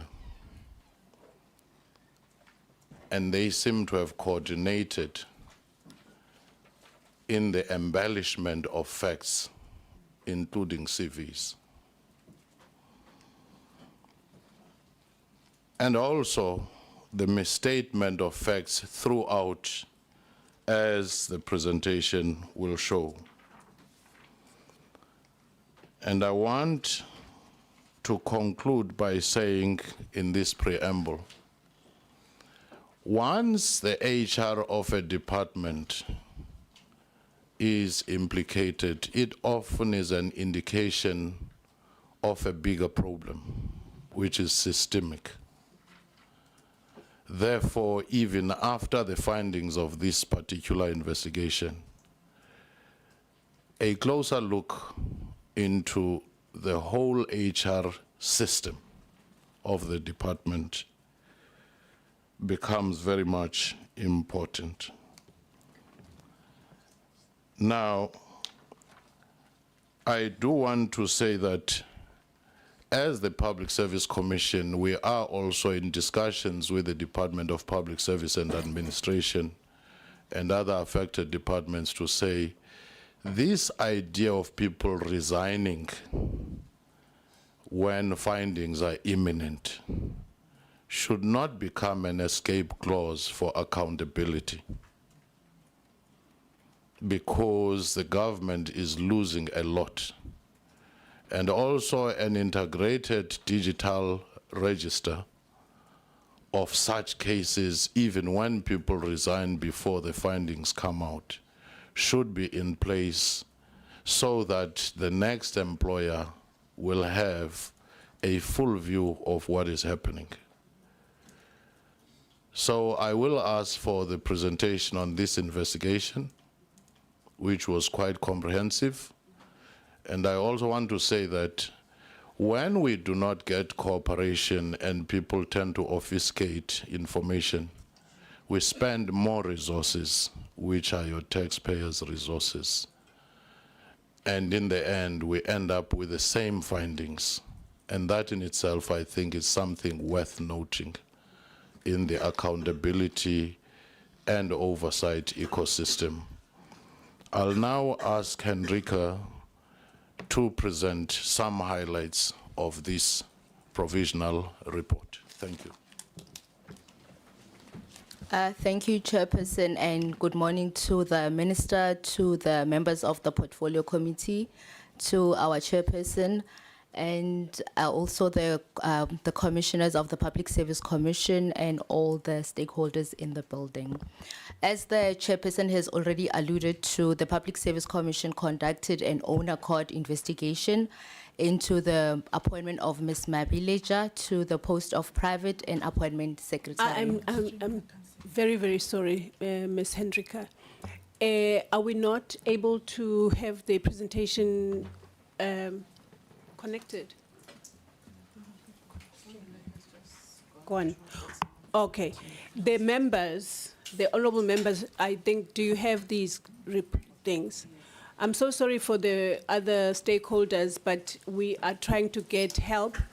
I just wanted to make sure that, because I would see it here, so that is why the content advisor was asking me. Can Ms. Hendrika go on while we get assistance? Yes, just for the interest of time. I think, please go on, and I promise I'm not going to say a word hereafter. Okay, thank you, Chairperson. Okay, as I was already indicating, the Public Service Commission conducted an own accord investigation into the appointment of Ms. Mabileja as Private and Appointment Secretary. I'm sorry, I'm told the connectivity is here. We'll just swap the seats. Thank you.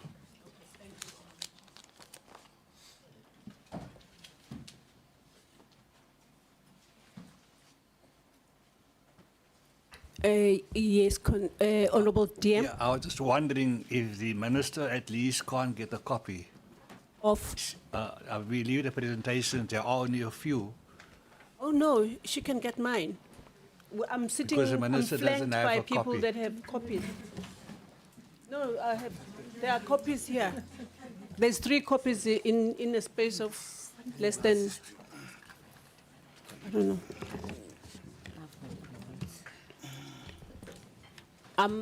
My apology, Minister, I didn't know.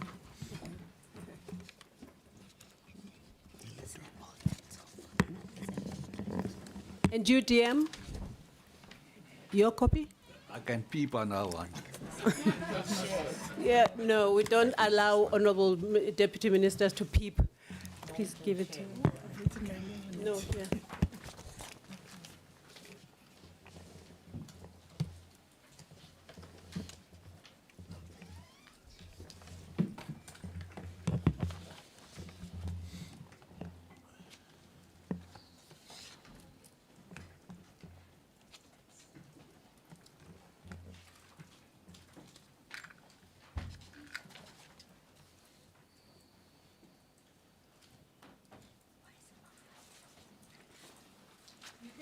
You can go ahead. The technology will follow you. Okay, thank you. Okay. Okay, as I have already alluded to, okay, yes, the Public Service Commission conducted an own accord investigation into the appointment of Ms. Mabileja to the post of Private and Appointment Secretary in the Office of the Minister. So and also as for her acting appointment as Chief of Staff in the Office of the Minister as well. So the issues for determination was to determine the regularity of the process that was followed by the department when she was appointed to act in the post of Chief of Staff, and also when she was appointed as Private and Appointment Secretary to the Minister. So I'm going to start with the findings for the post of appointment for Private and Appointment Secretary. So the Public Service Commission, based on evidence that was presented, the Public Service Commission found that Ms. Mabileja was irregularly appointed to the post of Private and Appointment Secretary, in that she failed to meet the requirements of the post in terms of qualification and experience. Because when you look at the job description for the post, it required an appropriate degree or equivalent qualification, which is NQF7. And Ms. Mabileja had a diploma in information technology, which was at NQF6. And also when you look at the work experience based on the job description, the post required 5 years experience at middle management services or senior management level. And Ms. Mabileja had no experience at middle management or senior management level. Then also the Public Service Commission found that she had committed fraud in that when she registered for the Nugela certificate, she incorrectly indicated that she was in possession of an NQF7 qualification, which is a bachelor's degree or advanced diploma, because now she has an NQF6 in IT. Then she also indicated that she occupied the post of private secretary for a period of 5 years, instead of stipulating that she had 3 months experience as a sales and marketing assistant, which was reflected on her CV when it was submitted to the department. And also she indicated that she was currently employed at the Department of Women in the ministry, instead of indicating that she was working at Rosebank College. This information was reflected on her CV that was submitted to the department. Then again, we found that she committed further fraud because when she completed her competency assessment, there is an information sheet, they call it a client information sheet that you complete. She indicated there that her highest qualification was a postgraduate or multiple degrees. And she has a national diploma in information technology. And she also indicated there that she was currently employed by the Department of Social Development as a private secretary for a period of 3 years, and she was not employed by the Department of Social Development at the time. And also she committed further fraud because she indicated that she was employed by the Department of Women in the ministry, instead of indicating that she was employed by Rosebank College in Polokwane. And she also committed fraud again by indicating on her CV that she was a sales and marketing assistant at Rosebank College for a period of 4 months, instead of stipulating that she was a brand ambassador for a period of 3 months. And also she misrepresented herself again on the CV by indicating that she volunteered at Rosebank College as a library information center assistant, because when we liaised with the college, they indicated that they had no record of this appointment. The only record that they have is that she was a brand ambassador for a period of 3 months. Then also when we looked at the CVs, because now when we requested information from the department, they provided us with her curriculum vitae, but we were provided with 3 CVs. The first CV is the CV that she herself submitted, but when she submitted the CV, she submitted to Mr. Khata, who is her uncle, and also Mr. Khata, after receiving the CV, she submitted it to the former Chief of Staff, Ms. Simmons. So I'm gonna start with the CV that she submitted herself to Mr. Khata. So the CV that she submitted to Mr. Khata, it reflected that her work experience was a sales and marketing assistant for 4 months at Rosebank College. and also that she volunteered as a library information center assistant at Rosebank College. But however, when Mr. Khatla emailed the CV to Ms. Simmons, it reflected that Ms. Mabileja had 3 years experience as a volunteer in the Deputy Minister's office. This is the Deputy Minister, Tlengiwe Mkhize. It indicated that she was providing assistance to the private secretary. And when Ms. Simmons received this CV, she submitted it to HR. But when it was submitted to HR by Ms. Simmons, it indicated the same information that was initially submitted by Mr. Khatla to say that she had 3 years experience as a volunteer in the office of the DM. And now the CV, it reflected Ms. Simmons as her reference. So when the Public Service Commission identified these inconsistencies, we interviewed all the persons involved. Ms. Mabileja indicated that she never worked with Ms. Simmons. Even Ms. Simmons indicated that she never worked with Ms. Mabileja. But when you look at the CV that was submitted to HR, it's indicating that she worked with Ms. Simmons, and also Ms. Simmons is reflected as her reference as well. So these are some of the inconsistencies that the Public Service Commission identified during the investigation. But in a nutshell, Ms. Mabileja did not meet the requirements of the post in terms of experience and qualification. Then I'm going to move to the findings pertaining to her acting appointment as Chief of Staff in the Office of the Minister. The Public Service Commission found that since Ms. Mabileja was irregularly appointed to the post of Private and Appointment Secretary, she did not meet the requirements to be appointed as Chief of Staff. Because when you look at the requirements for the post of Chief of Staff, it requires somebody with extensive work experience at senior management level and the understanding of functional areas of the executive authority portfolio. And also, given the fact that Ms. Mabileja was in the post of Private and Appointment Secretary for a period of 1 year, this cannot be considered to be extensive experience, but limited experience. Sorry, can you hear me now? Okay, oh, sorry about that. Okay. Oh, I'm saying I'm going to speak now to the post of acting, when she was acting as Chief of Staff. Yes. But were you able to hear me with only this one? Okay. Okay, I'm going to speak to when she was acting as Chief of Staff in the Office of the Minister. The Public Service Commission. I promised I wouldn't say anything, but the IT is here. Okay.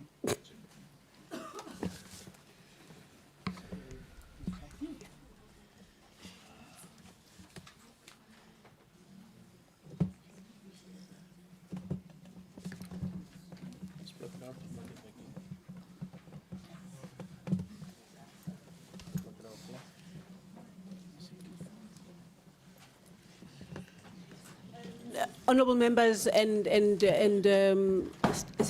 stakeholders, my sincere apology. We have to have this connected for the benefit of everyone in the room. It won't be long.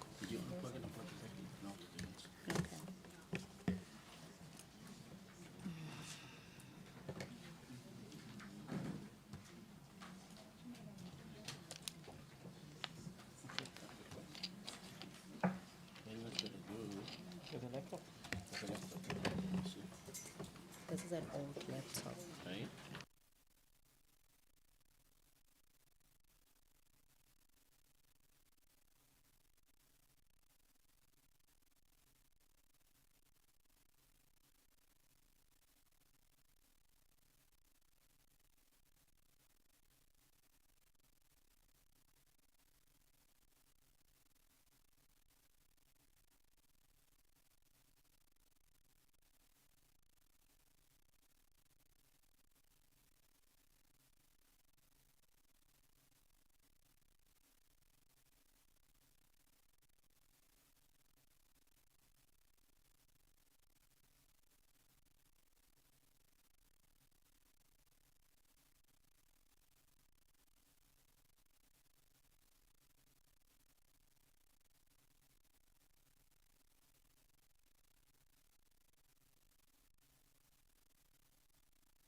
while we're waiting for IT, is it possible for us to get this report electronically, by any chance, to the secretary of the committee? And the department's presentation as well, please. Thanks.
Can the presentation be emailed to Lindiwe?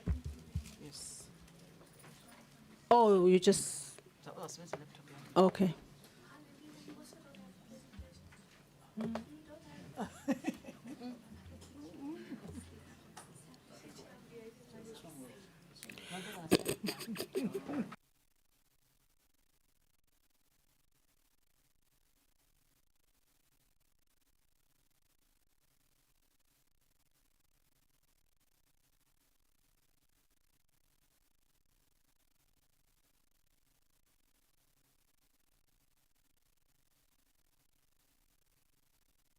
Are you able to email the,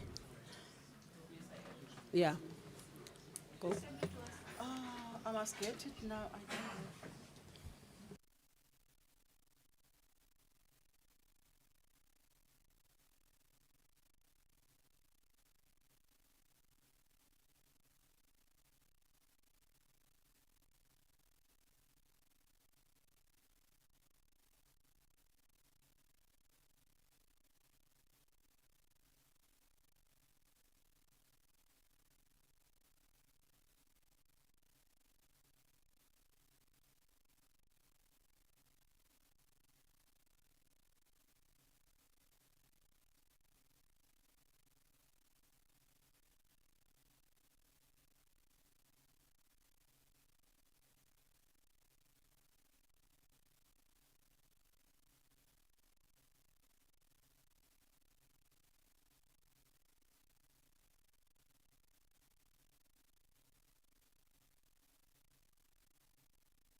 Had Honorable Ramaila just left us alone, we wouldn't be in this trouble.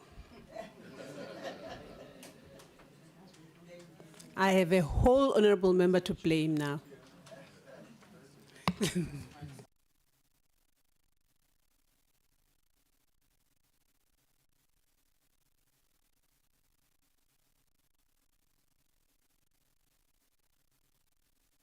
Honorable members, it looks like the presentation is now in a laptop that is compatible to the parliamentary system, and we will be going ahead.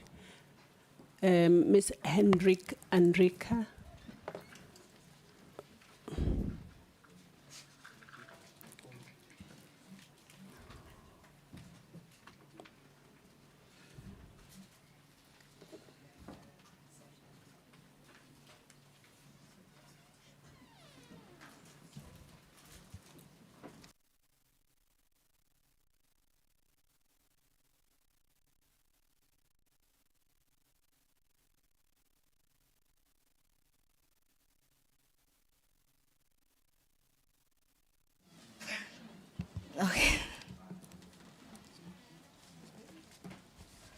Am I audible now? Okay. I'm going to now speak to the findings pertaining to her acting appointment as Chief of Staff in the Office of the Minister. So the Public Service Commission found that with regard to her acting appointment, since she was irregularly appointed to act in the post of Private and Appointment Secretary, she does not qualify to act as Chief of Staff because the post of Chief of Staff requires an official with extensive work experience at senior management level. So when you look at her experience and you compare it to the post of Chief of Staff, you can see that her experience was actually limited compared to the one of Chief of Staff. And also, you can, there was no information on her CV as well that indicated that she had extensive experience to act in such a high-profile post. So now I'm going to move to the directions that are issued by the Public Service Commission. The Public Service Commission is directing that the minister facilitate that disciplinary action be instituted against officials who are implicated in the report.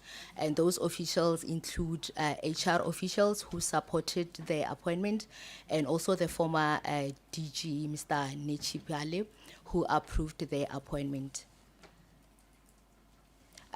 Ordinarily, the PSC would recommend that disciplinary action be instituted against Ms. Mabileja and Ms. Simmons and Mr. Bruke. But because Ms. Mabileja and Ms. Simmons are no longer in the department, that would not be possible. And also against Mr. Bruke, because he was the one who approved the acting appointment. Because when Ms. Mabileja was appointed to act in the post, the department was of the view that she qualified to be appointed to the post of private secretary.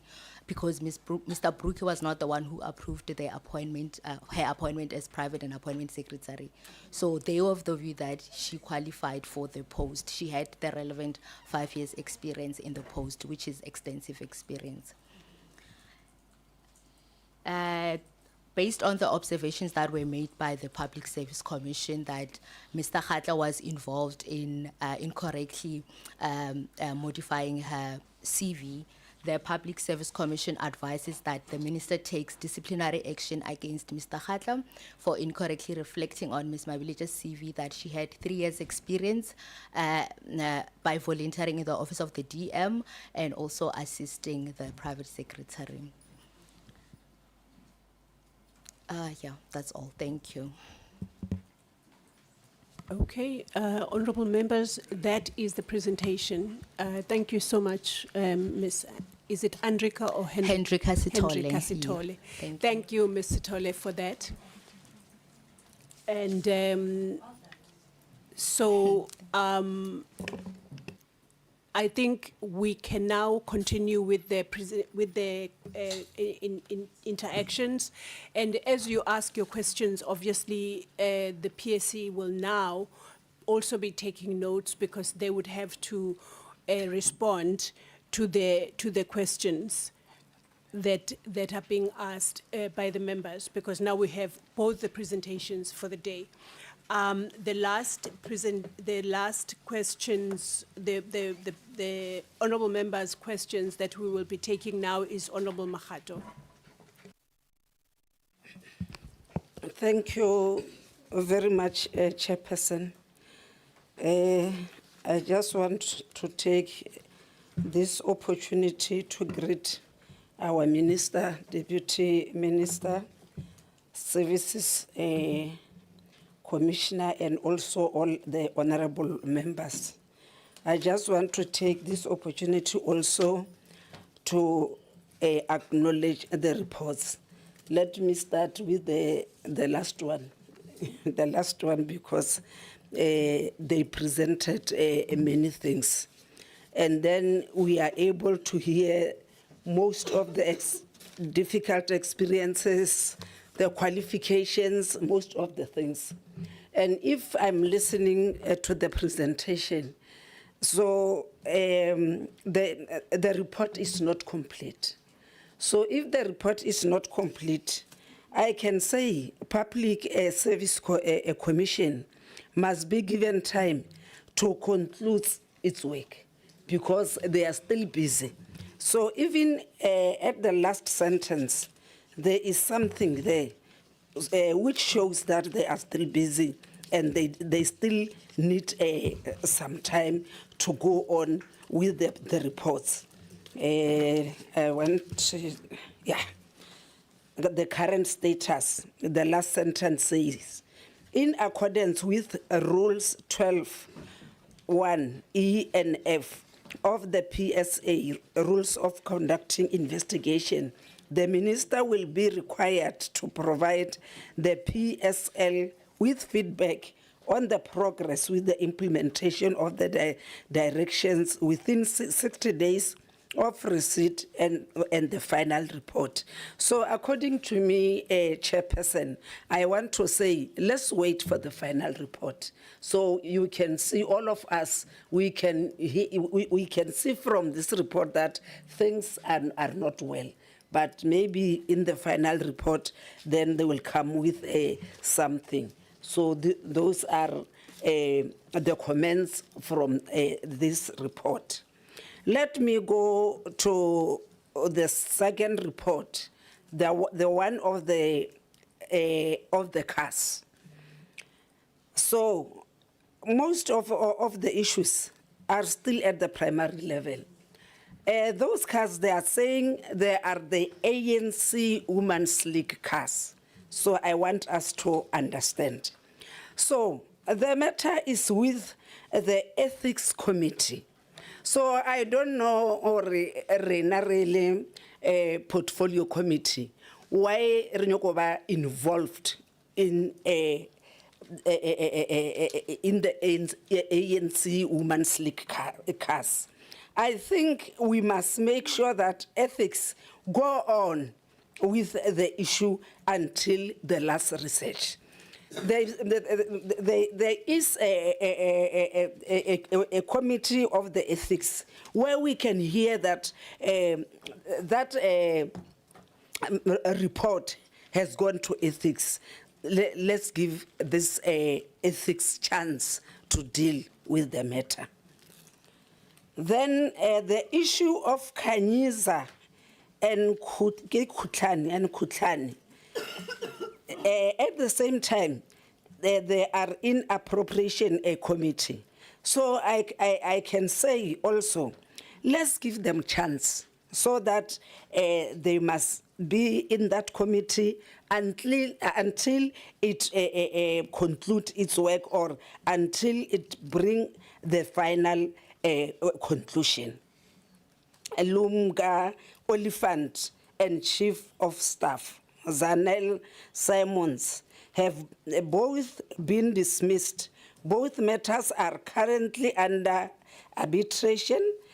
And then I say, let's wait until the matter is finalized. So we must avoid interacting in the situation or in the report. Sometimes we must just learn to listen the report, and then going forward, the report will come with its finalizes.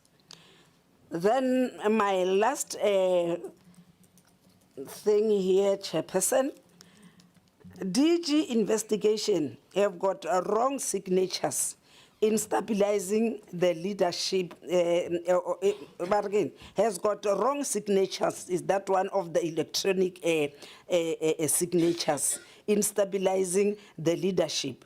And the report has been online, and then I think they are still on the way. So again, I must say, let's wait for the final conclusion of that investigation. So I think in all the reports, I can say let's try by all means to wait for the final or the last resolutions so that we can know where we are going. Thank you very much, Chairperson. Thank you, Honorable Mahato, for that advice and advice. Honorable Sokanyele. Thank you very much, Chairperson. Let us thank the report that has been given to us. maybe my reports, they will sift themselves, which one goes to who. But starting with the report that the minister gave us, I think in that's page 6, the minister is saying that on the follow-up, the disciplinary process, they will depend upon receipt of the PSC report. Then you get my hands and tied, that being tightened by that statement, because I'll be wanting the consequence management within the department, having those irregular. Then even the report itself of the PSC in saying that it's not a final report, they will bring the final report. Then it means that also here, we must wait for the final report. Maybe I concur with the last speaker to say that let us wait for the final report. But I've got an issue with the honesty of the DG, who's oversighting the whole department. He allows to have a 5-year contract, knowing quite well that he was 64, and he knew that he only had 1 year. But it means that he was not honest. We're lucky that is gone in the department. I want to say that, because there were a lot of discrepancies he would have done within the department if he can't be honest to the minister to say that, remember, minister, you have made a mistake in my contract to do it 5 years. Because I'm saying that a person who is in the department must be honest in his appointment if he's going to do a correct thing to the subordinates. Then maybe we're lucky that he's no longer in the department. But this thing of the electronic signature, it needs to be followed up, Minister, and action be taken. Then it goes without saying, maybe within the department, if they can use your signature to put 5 years, we must check the others. Maybe there is a group or a cabal of people that have extended their work or done discrepancies in their appointment, if we can get that. But the report is not finished of the PSC because it was going to assist you, but upon receiving it, action must be done, because it means that there is something wrong within the department, and it's unfortunately that themselves, the officials within the department, they're able to report. But it's a wake-up call on yourself to look at other people within the department if there are no remnants of the rotten ones. When I'm saying the rotten ones, it's saying that if nothing wrong like this one, looking at the Miss Malincha saying that has got NQF level 7 instead of NQF level 6. Maybe there are others that have put themselves on a higher standard. I know an experience also plays a role within that. And then, to me, if the report is not finished, I think we are also have little to say. Let us wait maybe for the final report, and that will be concluded by the PSC, and have issues that we say. And then also on the issue of what is this, the food aid.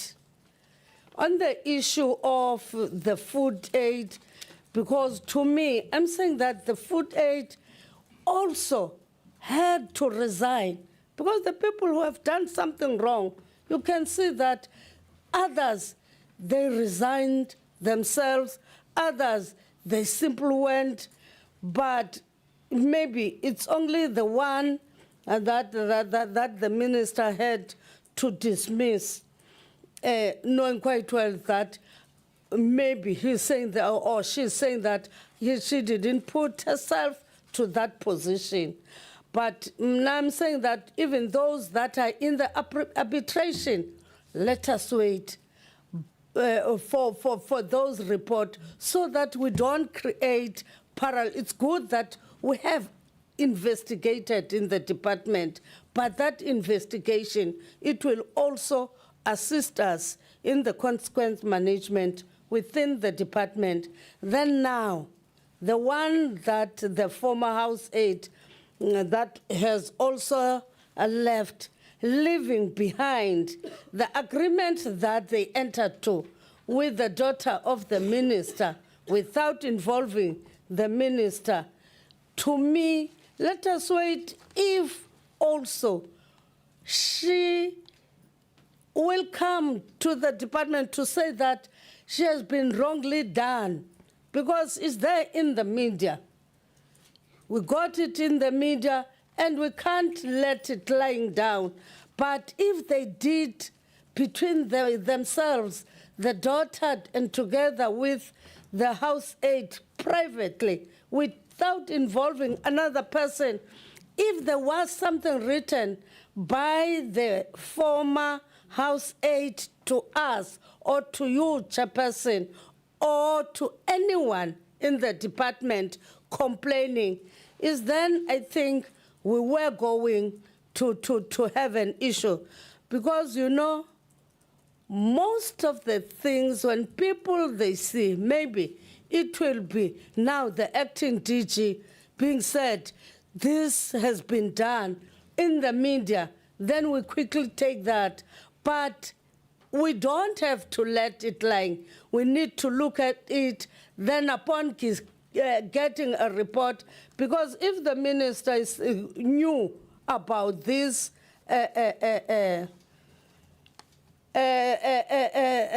combination of the former house aide and the daughter, I think he should have brought us into confidence to say that, no, I knew about. But if in the report written here, she says she doesn't know anything, there's no reason that we mustn't agree to that, because most of these things, correctly so, are allegations. I think I'm agreeing with what Honorable Klong was saying, to say that we cannot judge the minister now without the finality of the report, to say that she is incapable or she cannot rule that department. We know nowadays social media can make a person to be incapacitated to lead the department. I think that's my contribution, Chairperson. Thank you. Thank you, Honorable Kanyile, for your contribution. I will now go to the Honorable Bishop Sweni. Angibingelele sihlalo namalungu alendlu ehloniphekileyo. Ngibonge ithuba esilitholayo. Sihlalo ngidlulisa ukubonga ngembiko esiyethulelweyo namhlanje.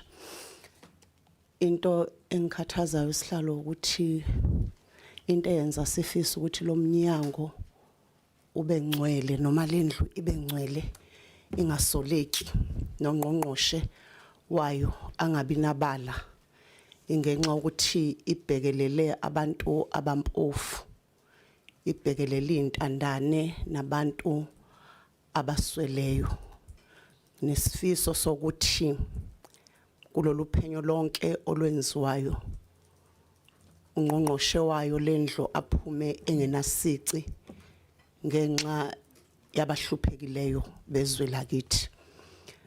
Odabeni engifuna ukukhuluma ngalo sihlalo sasicelile ukufundile ma uqala wendlalela laphayana wendlalela uminister ukuthi sacela ukuthola umbiko opheleleyo wohambo olwadla igidi 3 zamarandi. Sacela ukuthi lo mbiko uze uneyisekelo zonke ukuze siyokwazi ukuphendula kahle kubantu basemzansi ukuthi leyo mali yasebenziseka kanjani. Uma uminister ekhuluma ngizwile ukuthi lo mbiko ukhona, bengicabanga ukuthi ngizowubona la emaphepheni. Ngiyacela sihlalo ngenhlonipho enkulu ukuthi siwufumane loyo mbiko okhuluma ngalezo zigidi ukuthi zasebenziseka kanjani njengoba sasenze leso sicelo leso. Ilokho kuphela sihlalo engicela ukwedlulisa, ngithokoze kakhulu kuwe nendlu. Siyabonga mhlonipheki omkhulu.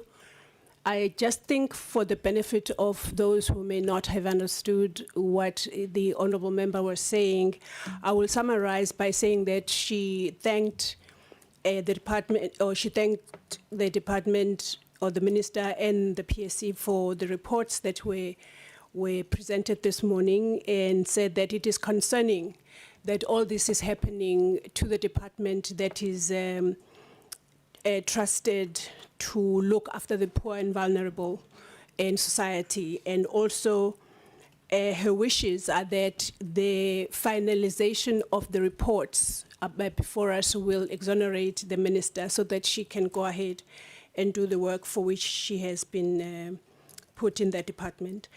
And so also the concern also that the honorable member has is that of not having heard any mention of the 3 million detailed,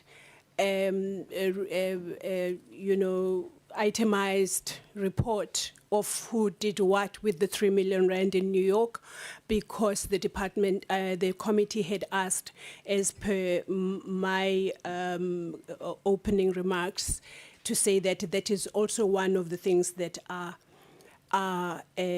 outstanding. And she says that because we need to know who did what with the 3 million rand, that was also reported in the media. Thank you so much. Kuhambe ngakho, bonga mina ma. We are now going to go to the Honorable James. Thank you so much, Chair. There's a lot happening in this department. One doesn't even know where to start here, but I'm going to focus on 2 things this morning. That is the questions that I posed to the Minister about the vehicles and as well as the cars. But let me start with about the vehicles and the aid, right? Minister, you have literally thrown your daughter under the bus here this morning. Your daughter seems to be handling the department matters of the department. Number one, you have said to this committee that basically between the aid and the agreement was between the aid and your daughter. You don't know what's happening there. This tells this committee that your daughter then has access to DSD letterheads, because there's a contract here that actually states that half her salary must be given for household aid and assistance. So your daughter, number one, has access to DSD letterheads. Your daughter takes half the aid salary to buy groceries. This is your daughter, right? Your daughter is driving the ANC Women's League's vehicles because it is registered in your daughter's name, right? Your daughter also goes and sells the vehicles of the ANC Women's League. So your daughter is busy with a lot of things. I'm not sure when you declared and when you responded to my question, when you said that because it shows, the record shows, I'm just not sure, I asked the team to go and print it, that both those vehicles were registered in your children's names. So this means your son is also part of the ANC Women's League, as things stand. Honorable James, my only request is that you go to from where the minister goes to where the minister responds to your questions. Because now that we know that this was a party political issue, I would hate for us to be exercising oversight over the issues of the ANC. That But is my Chair, the concern. minister then responds in here. If the minister wasn't going to take questions on this, in this report, the minister then responds and says she did not mislead this committee. So she's telling us that she did not mislead this committee. She should have then said on that page that she's not going to answer any questions to it. So she cannot come here and say she didn't mislead us and then expect us not to probe her on her telling us that she didn't mislead us. We can then probe into it. If she's responding to it. All I'm saying is that the minister said that she did not mislead Parliament. So I'm telling the minister and I'm showing the minister that she did mislead Parliament. Okay.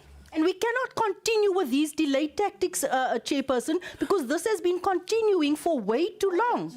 I don't want you to delay with the delay. I also don't like delaying tactics as a person.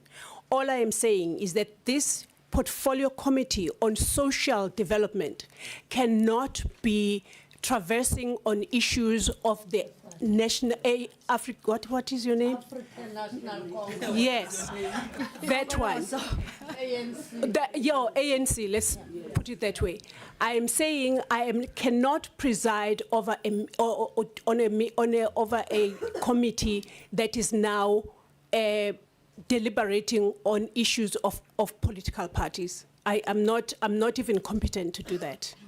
I am saying to you, Honorable James, go directly to where the name of any political parties, yours included, is not going to be mentioned in the work that this portfolio committee is doing. That's all I'm saying.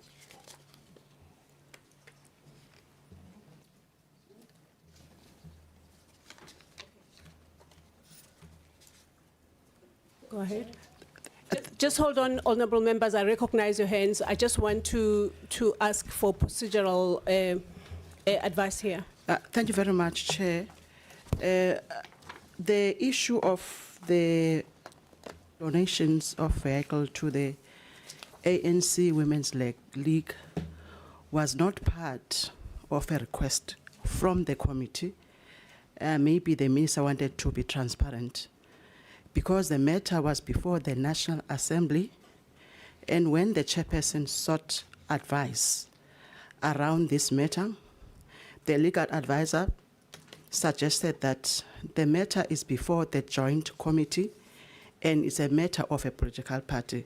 I think Minister, maybe she was generous with information to provide this.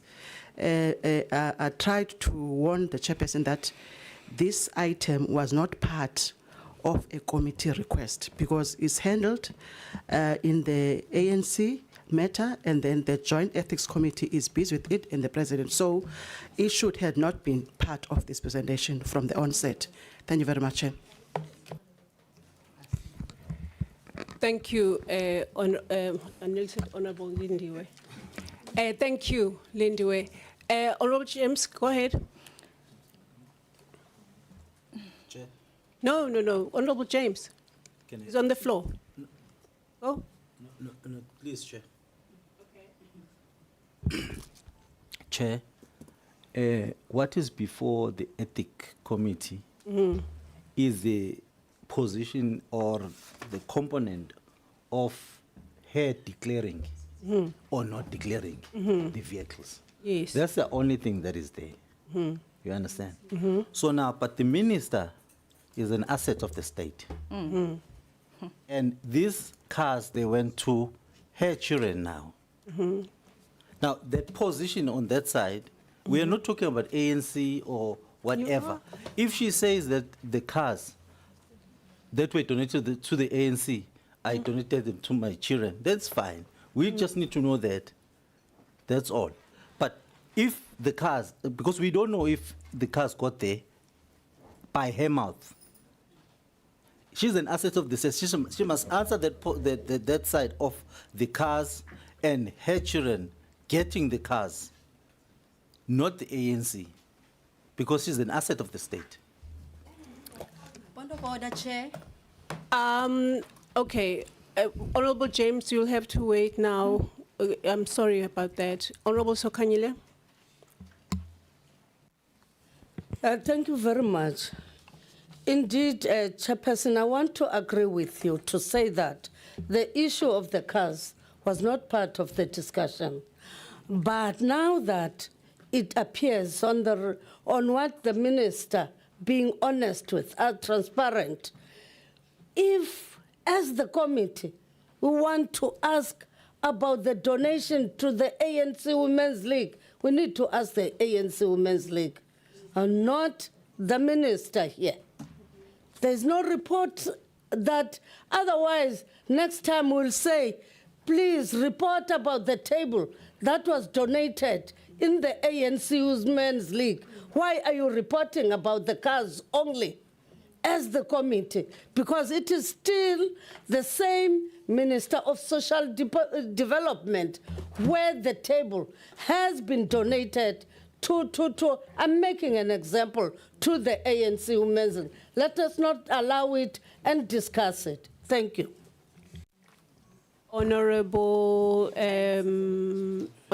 Sharif. Thank you, Chairperson.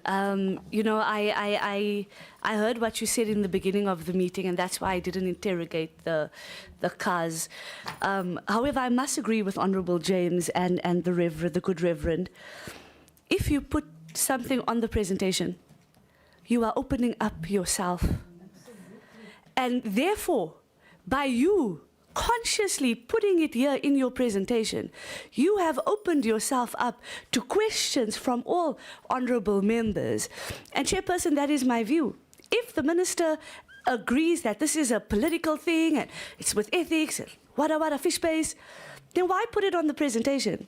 The moment you put it on the presentation, we as committee members, we are allowed to comment on anything, even the page numbers and the references on this presentation, and therefore I agree with Honorable James that she should be allowed to continue. Thank you, Chair. Honorable Sharif, when things like that happen, that is why I'm here. That's right. To coordinate and to facilitate the meeting to stay on course. I repeat, I will not be presiding on a meeting that is talking about a political party in this country. It's not going to happen. You might have to find another chairperson and act while you are talking about political parties, because no political party does not. Okay, let me just stop there. Yes, Honorable. I'm sorry. Maybe, Chair, maybe we must assist honorable members as well that, yes, I agree with them that the minister did open the matter and also closed it. They did not read the page till the end. She said, I did not lie to Parliament, and further said, but now the matter is already at that ethics committee. So, Chair, we've got confidence in our ethics committee. Let us give the committee a chance to do its work. So we must agree as a committee that this matter must not raise again until the ethics committee have dealt with it. Thank you, Chair. Thank you, Honorable Thong. I want to just stick to the point where we really try and respect a separation of the work that we're doing. If we are going to start discussing political parties in this portfolio committee, it's going to be very tough. So, Honorable James, please go ahead. It's already tough, Chair. Chair, I want to say that this is a state issue, right? This is not only an ANC issue. We have a minister before us here, not just an ANC member of the ANC. This minister did not declare, and the records prove that these vehicles belong to her children, and the minister has said that she was gifted by these vehicles. It was a donation. She was meant to declare this. That is a fact that we cannot avoid here.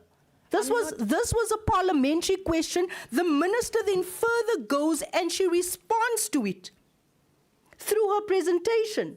And now she comes and says, we cannot probe further. The minister actually puts it in red. I would like to put it on Honourable record James. that I've not misled Parliament at any point.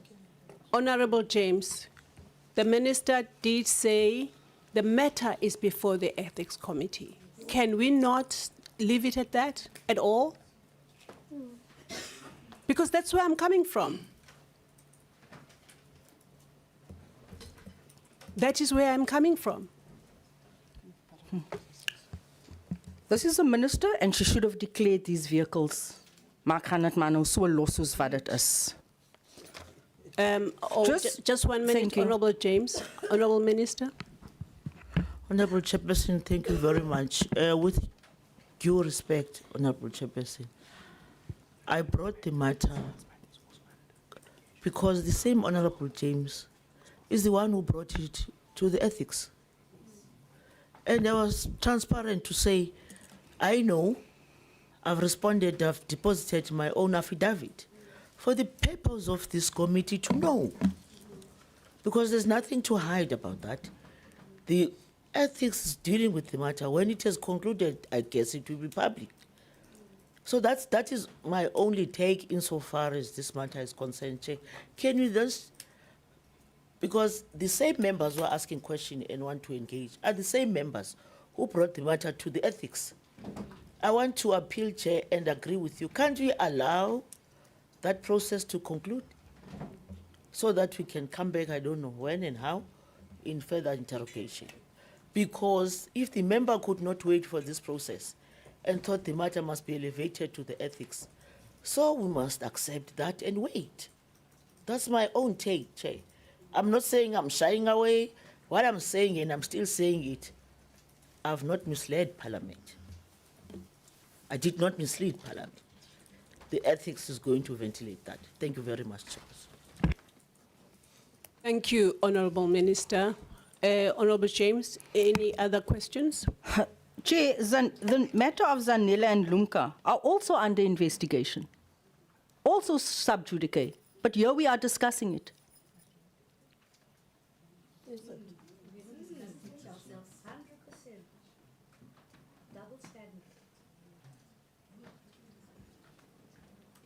So please can we get clarity on what we're going to discuss here and what we are not going to discuss? Because it seems as if though I'm not able to then ask any of my questions here. Because everything is now under investigation. The easiest way to hide and avoid accountability, it's confidential and it's under investigation.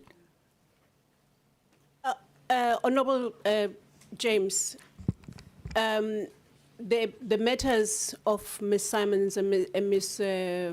Oliphant is under arbitration. The minister said that. It's on the report. If you want to ask a question about a matter that is on arbitration, how do you say? Arbitration. Please go ahead. No, I'm going to need 5 minutes to reconstruct my questions because everything that I wanted to ask now, I'm not allowed to ask. So I'm going to come back and ask my questions. No, I'm going to come back to my questions. I'm going to give it, just give me 2 minutes, please, Chair. Can we then have Honourable Tong? Thank you, Chairperson. I nearly said, let me also prepare myself properly and then come later after Honourable James again. But Chairperson, I respect that there are matters that are still under investigations, Chairperson. But I have 1 or 2 questions for the PSC. Remember, Chair, I do understand that the report is not yet concluded, but to the PSC, in their investigations, Chairperson, who have they found has responsibility of appointing staff in the office of the minister? Who has the responsibility? Chair, are you following me? And further, Chair, what was the role of Ms. Simons, the former chief of staff, as she was mentioned as the preference as a reference person, actually? We also hear on media, Chairperson, that the minister appointed officials in her office. Maybe that question is emphasizing my first question, to say, in the PSC investigation, in terms of the law, what are the roles of the minister and the role of the DG? Is it the minister of the DG who must approve officials? So my third question is emphasizing the first question, Chairperson. So I'll also want to direct one question to Honorable Minister. It's in regard of the food aid, Chairperson. Is the minister aware of any case that has been opened by the food aider? Because, Chairperson, we have discussed it in our portfolio committee before, that there is this thing of taking things from social media and bringing them to the portfolio committee, some things that do not have facts. I mean, that thing of the food aider is an allegation. And then people will say on media, social media, that the food aider is a woman, she needs to be protected. The minister as well is a woman, she also somehow needs to be protected. Not to say that we want the minister to run away from accountability, but I think this thing is just rumors, Chair, of the food aider, because if it was a serious case, it could have long been reported to relevant authorities. So my question to the minister, if there is if she's aware of any case that has been opened, because also this thing of the food aider, Chair, it has a little bit of politics, a lot of politics in it actually. We had some voice notes actually in community WhatsApps and political WhatsApps. They are circulating voice notes of Ms. Lumka having a conversation with the food aider, actually persuading the food aider to take their matter serious and report it to relevant authority. So in this regard, Chair, it seems like the food aider is being forced to fight against the minister. So I want to check if the minister is aware of those circulating voice notes as well, so that if she's not aware of them, that this portfolio committee can be, then maybe that I can submit those voice recordings to this portfolio committee. So that, Chairperson, we must as well be able to close this matter of the food aider. We cannot continuously, Chairperson, be discussing rumors, Chair. I mean, if this matter was in front of the court of law, we could have said, yes, this matter is suitable to be, can be discussed in this portfolio committee. Thank you, Chair. Thank you, Honorable Tlong. And now we would like to hear from the Honorable Peters. Thank you, Chair. Chair, I'm not going to repeat what most of the MPs had said, but I think, if you look at the presentation of the minister, it stems to broader systemic weaknesses in governance and oversight in the department, right? If you look at the appointment of the DG, the question then for me is who is held accountable? And for this error, as the minister said it, for this error, who's held accountable for this error, and at what cost to the country and the taxpayers of South Africa? Then when it comes to the investigation of the PSC on Ms. Mabitlecha, I'm hoping I'm pronouncing it correct. I don't have a lot to say. All I'll say is she should be criminally charged because she committed fraud. As simple as that. Because other people get to go to jail for minor things, but this is actually, it's quite sad that young women would stoop so low to just get a job, which also points to bigger systemic problems of the fact that there's no jobs for our young people in South Africa. And then when it also, this is basically what the falsification of the credentials. And then also for both cases, has the department actually quantified what it cost us as the taxpayers?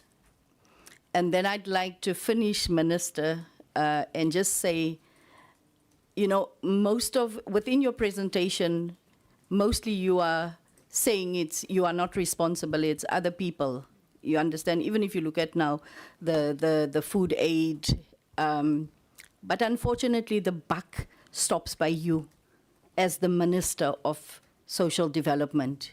Thank you, Chair. Thank you, Honorable Peters, for that. We will now go over to the Honorable Rev. I'll get back to you, Honorable. You let me know when you sorted. Honorable Rev. Thank you, Chairperson. Again, I'd like to greet everyone, Minister, Deputy Minister, and all the officials, honorable members. We are sitting in the most important department in the country, and in all countries. Social development is one of the important departments which really serves the underprivileged, those who are sink in poverty. And this department, in the beginning, one alluded that it is important that everything in this department comes above board, because we pray, Nati, we're in our corners, for this department each and every day. The issue of the DG chairperson and the minister, the DG is appointed for 1 year, and he is appointed for 1 year after he has appointed all the staffs in the minister's portfolio or in the ministry. And the minister seconded that he must be appointed for 1 year or for 5 years. But again, what I'm saying is that he allowed the DG to be appointed for 1 year, while the DG has done all these wrong things in terms of appointing all these people that are in her ministry. The PA or the private secretary and all the faults and the CV that she has fraudulently written it. The DG who should have seen that. And also, the DG now is in the center of everyone that needs to be chasing out, according to the report of the report that we just said of the PSC. Now, maybe I'll ask also one question about the Chief of Staff. The Chief of Staff, Minister, you seconded the Chief of Staff to NDA. I'd like to ask that, is that allowed to take somebody who's the chief of staff contracted to the minister and second that person to an official position or a permanent position to work at NDA according to your human resource and all of that? Lana, Minister, sikhuluma nge-department officer we-stabilizer, but akwenzeki lokho, because these things that are happening, they are happening in the ministry itself. The staff that is in, understand mina ngihleli nje la ukuthi my private secretary as a minister, I don't know of her qualification. I'm just sitting with somebody who is less qualified, and she's sitting here with me each and every day as a private secretary. I think mhlawumbe there is some dishonesty. There's a lot of truth that needs to be taken there, because I cannot sit as an MP. I cannot hire an administrator to assist me, and I don't know anything about that administrator. I don't know her CV. I don't know where she comes from, and what she has done to be able to sit here, because I need somebody qualified to assist me next to me. I think that one ufuna ukuthi ibhekisiswe kahle, if ever kukuthi uminister did not have a hand in also approving the secretary, the private secretary, to come. Whereas when she was made a chief of staff.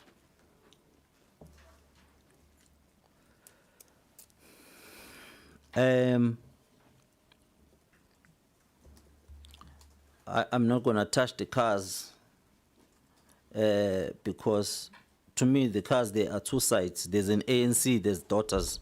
I'm not talking about ANC, they are daughters. There are children that are there. Yeah. And this alone speaks to over 28 million people that are on grant system. Uguti, this is what is happening. This is what is happening in our department. And people then should decide. Because lezinto lezi asikwazi ukuzifihla. They're going to keep on coming up. Asikwazi ukuyifihla as a portfolio committee. We cannot hide them as a portfolio committee. These things are out there in the public. And over 28 million people who are in the grant system must see this is what is happening in the department, so that they can take their decision when it comes November 4, what to do. We said it is campaigning. Because it's wrong, it's wrong. You can defend it. Yeah, you can defend it as much as you want. But this thing, what is happening here, what has been presented to us, it is wrong. And we would like to thank you, PSC, for the detailed investigation that you conducted. It's really, really helpful what you have given us. With this alone, I don't understand how we can get hold of the DG, because he has done a lot of wrong things in this department. Thank you so much. Thank you, Honorable Rev. I mean, if I'm a reverend, I should. Okay. Honorable, can I just go back to Honorable James before I come to you, Honorable Ramaila, and the Honorable Sharif also wanted to ask questions now, including the PSC report. Go ahead, ma'am. Thank you so much, Chair. I won't be long. Minister, you say that you had no knowledge of this with regards to the food aid, right? You say that you had no knowledge of this, but the pay slip of the food aid, her bank statements, her appointment letter, has your ministerial letterhead and a very different story. So if I look at this letter, this is the contract that was given to us. Sorry, I just needed to break just now so that we can actually print this. This was the contract that was given to your aide. It does not even have a letter on it. This is the contract that you were saying you are not aware of. Let me read this to you. Appointment I'm going to read it as it is. Appointment on contract as food aid to the Minister of Social Development. No date on here, right? Gives me pleasure to inform you that your contract of employment in terms of Section 9 of the Public Service Act as amended, read in conjunction with Regulation 57 of the Public Service Amendment Regulation to this department has been approved with particulars indicated below. Commencement date, date of assumption of duty. So there's no date there. Job title, food aid. Nature of appointment, fixed term contract for a period of 6 months. Remuneration breakdown, 8,000 Rand a month. 8,000 Rand a month. Minister's house allocation, 7,670 Rand per month utilized for household, right? Your contract appointment is subject to conditions and requirements as stipulated in the employment contract. So here it is, Minister, that says half her salary goes to your household. Here we have copies of her bank statement, right? So this is not what social media says. This is the facts. This is signed, right? Here we have copies of her bank statement, Minister, where it shows, right, that we have a pay slip also. A pay slip shows that she was being paid a net monthly salary of 15,814 rand and 47 cents. But her banking records show that she was only keeping half her salary, right? And payments going to Makanyu. Say that name nicely for me. Makanyu, that's her name, right? Is that your daughter, Minister? Because here it shows her details. It shows a full salary going in, and it shows half her salary going into your daughter's bank account. And here we have the cooked contract that no one's aware of in front of us. So we cannot say that this matter must be closed and it cannot be discussed because it's Skinner stories in social media and in the newspapers, because we have the evidence and we have the proof before us here today. So with that, are you aware that the term minister's house allocation does not appear to exist anywhere in DPSA documentation, the Ministerial Handbook, the Public Service Regulations, the Public Service Act, or any of the official public service framework? Are you aware of that? And I leave it at that. Thank you. Thank you, Honorable James. We will now go straight to you, Honorable Ramaila, because Honorable Sharif is not here. Thank you, Chair, and good day to the Minister, Deputy Minister, the Chair, and the commissioners from Public Service Commission, and colleagues, honorable members of the Portfolio Committee. The DG, as the accounting officer, accounts to the minister. Any other person from the DG going down, they all account to the DG as an accounting officer. So it is expected that any consequence management that needs to be applied, it is the DG that must apply consequence management to other employees below him. But it's also the responsibility of the minister to apply consequence management to the DG as the accounting officer. Now, in the contract where the cabinet said 1 year contract to the DG, but what was signed is 5-year contract, is an irregular. We also not know that an irregular matter can be regularized. To the fact that the DG served for 1 year, it basically means that that irregular was regularized. What then would have remained is for the minister then to apply consequence management on the DG should he still be the employee of the department. I think that's how the process is expected to unfold administratively. And we'd like to appreciate the report from the PSC. It really gives us a guide, but it also indicates that there might still be a lot of work that needs to be done, such that if we feel as members of this portfolio committee, there might be matters that due to the limited scope or terms of reference of the PSC that may not be covered. I think it is up to the members of this committee in this meeting to raise those matters so that the PSC can also be able to look into those matters procedurally. I think that's the correct way to go. And Chair, we all know that is a provisional report, which is a preliminary report, which would often lack the finalized response from the affected parties, and in this case, the minister or some of the departmental officials that have been mentioned in the report.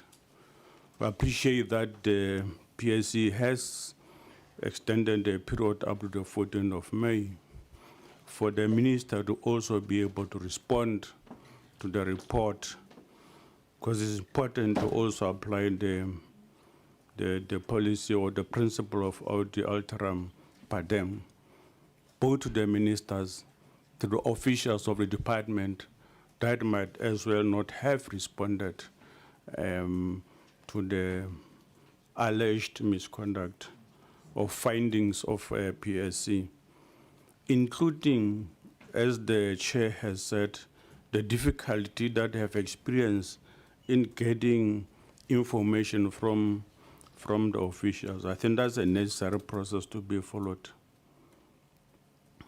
And if the committee was to make a conclusive decision before the minister or other officials of the department would have had a formal opportunity to rebut the report as the provisional report here as presented by the PSC, in as far as the initial findings are concerned.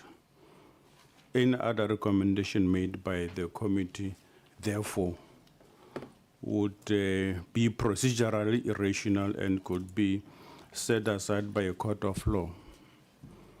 But also that as the portfolio committee, we must not be tempted to have the agenda of this committee set by the court of public opinion or the narrative that comes from the media.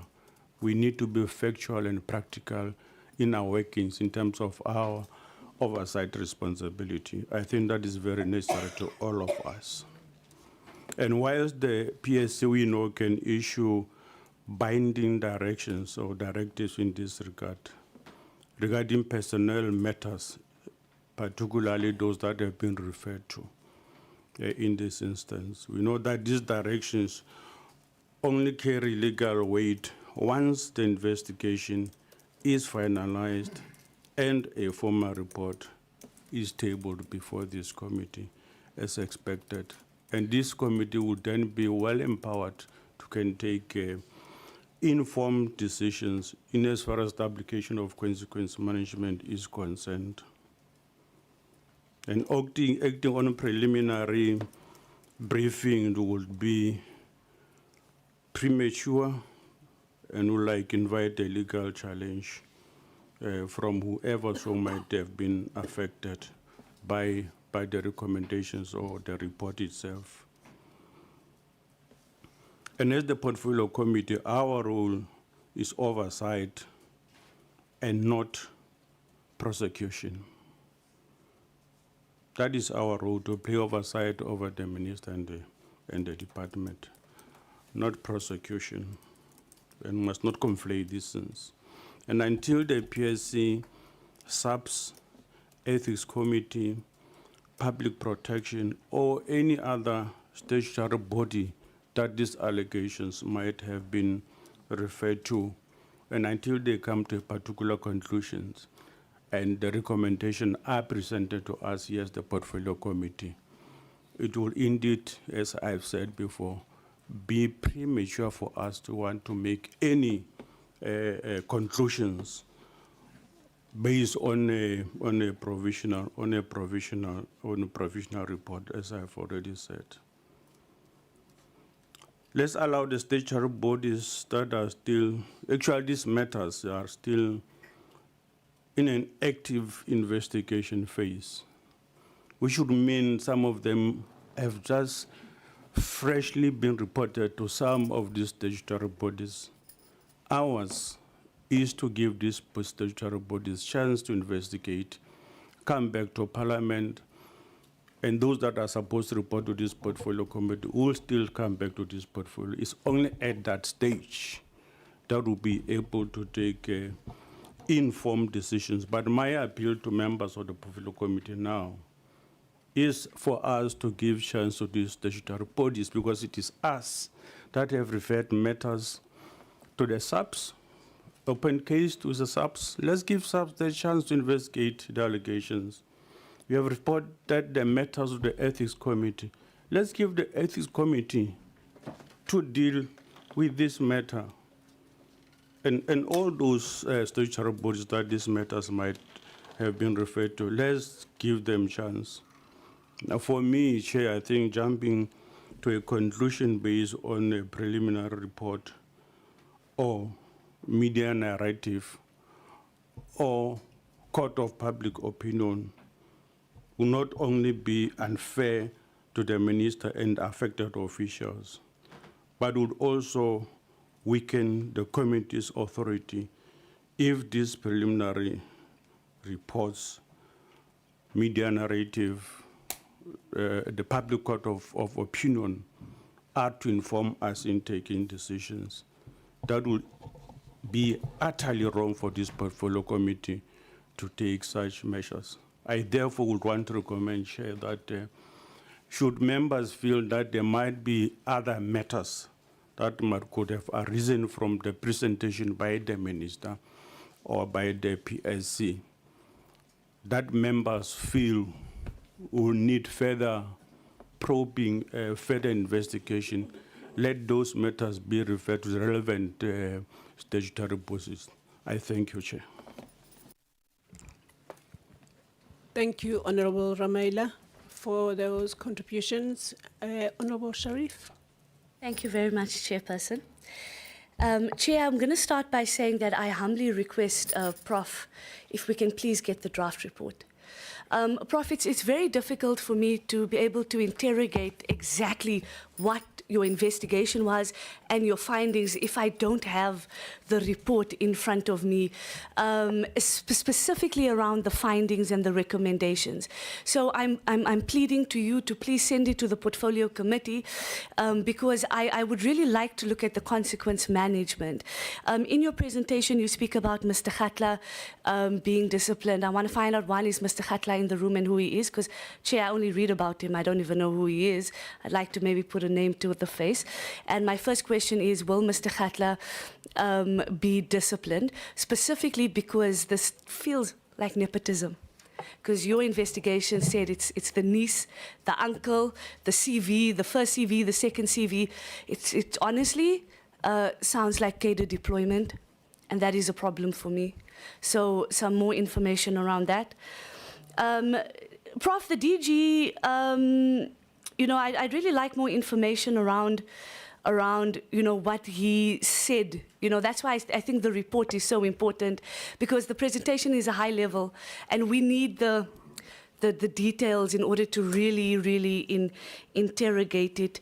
To the department, I want to find out what steps will be taken to get Ms. Mabilecha to recover the money paid to Ms. Mabilecha.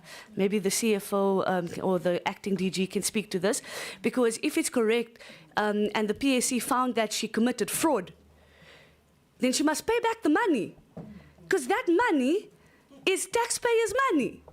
It didn't come out of your pocket, Minister. It didn't come out of Mr. Khatla's pocket. So she must pay back the money. So I would like to hold the department to account to say, what are the steps to recover this money? Because this money must go to the people who need it, like your grants, the social grants, GBV survivors, substance, children, those in substance abuse, children, teenage pregnancy, statutory rape. That is where the money should go, not to an unqualified fraudster who lied on the CVs. I want to find out from the PSC, during your investigation, Chairperson, did you find that either the Deputy Minister or the Minister was aware of what was going on? Did the PSC, noting the lack of cooperation by department officials, find that this was to ensure that the Minister or the Deputy Minister was shielded from accountability? In the presentation, Prof, the Minister nor the DM is mentioned. None of them is mentioned. Like I said, it's a very high level, so maybe there's more detail in the actual report. Can you explain, if you have not interviewed either the Minister or the Deputy Minister of any wrongdoings? Noting that the Minister's important role in choosing her Chief of Staff, and reports that the Minister quietly removed Ms. Mabilecha as Chief of Staff by the Daily Maverick. Why has the Minister not included in this presentation that indicates that she was was aware of the irregularities, and why has the PSC not addressed this? Again, Prof, it's probably in your report, but because we don't have it, you'll have to answer these questions. Will you be interviewing the Minister or the Deputy Minister to finalize your report? And lastly, Chair, has the PSC found that the Minister has failed to take accountability and further ensure accountability, or does the PSC believe the Minister had no role to play in these dodgy appointments? Thank you very much, Chair. Thank you, Honourable Sharif, and thank you, honourable members, for those wide-ranging questions, because you have been waiting for today for you to be able to really deliberate on these issues.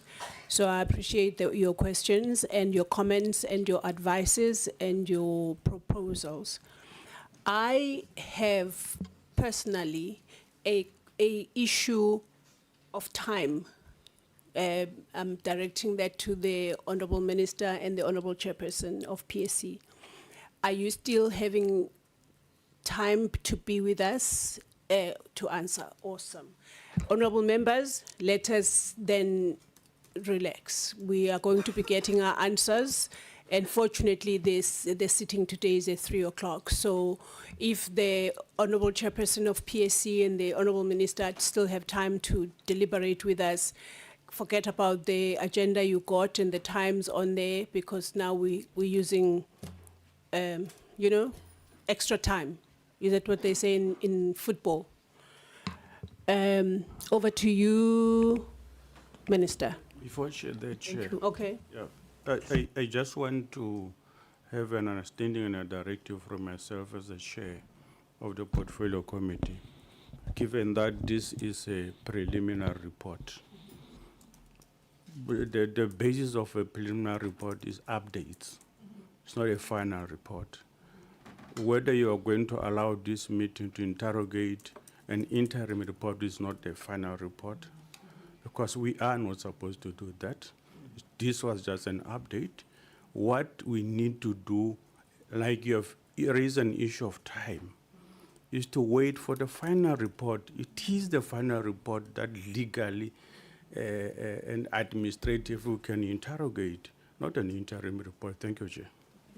I would like the Minister and the Honourable Chairperson of PSC to respond to the members, because we've had presentations made to us, and in the midst of those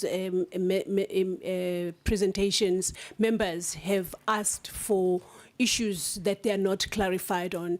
I really would think that we should. And I'm very comfortable that the honourable chairperson of the PSC is a legal mind, so he would know when not to cross, you know, lines that are not supposed to be crossed. So please go ahead, Honourable Minister. Should I start, Chair? Oh, you want to start? I think ours are of a lesser volume. Okay. Okay. Perhaps we could start. Okay, no problem. Yes. Go ahead, Chairperson. Let me start by saying effectively our report is complete. But the matter of courtesy out of the precedent, when the minister asked to say, I want to further verify, the affected individuals were revisited. Independent verification processes where at times electronic emails and other things were done. So there's nothing new that's going to be improved upon on that. So we normally give this courtesy because when we issue a direction instead of a recommendation, it is of a higher bar to say, let's satisfy everybody in every space. But where the difficulty comes from, if you look at the web of deceit, delay, resistance you found during the process, That's why I said we would wish Minister good luck if she says she still wants to find out from the same persons. More so because most of them have now left the department. She may no longer have the hold over them. The main thing for the PSC now is to refine the disciplinary measures or consequence management, and then go through that particular process. So, in my experience, where extension has been asked to say we want to satisfy ourselves, 9 out of 10 times nothing new normally comes, because the department would not have had the technical and investigative capacity that we have subjected this process to, going back and forth. The individuals affected were given the opportunity to respond to the report. But as we say generally, when we say provisional, we normally say we give the accounting authority the chance, if anything, to inform or to think about how consequence management. The last line of our report or the presentation, which is high level, we do have a detailed one, bulky, which at the right time we'll be happy to share with the portfolio committee, where it says, in accordance with the rules, that is now the last slide on page 6 in the printed document. I'm not sure in the electronic one whether it shows the same. In accordance with rules,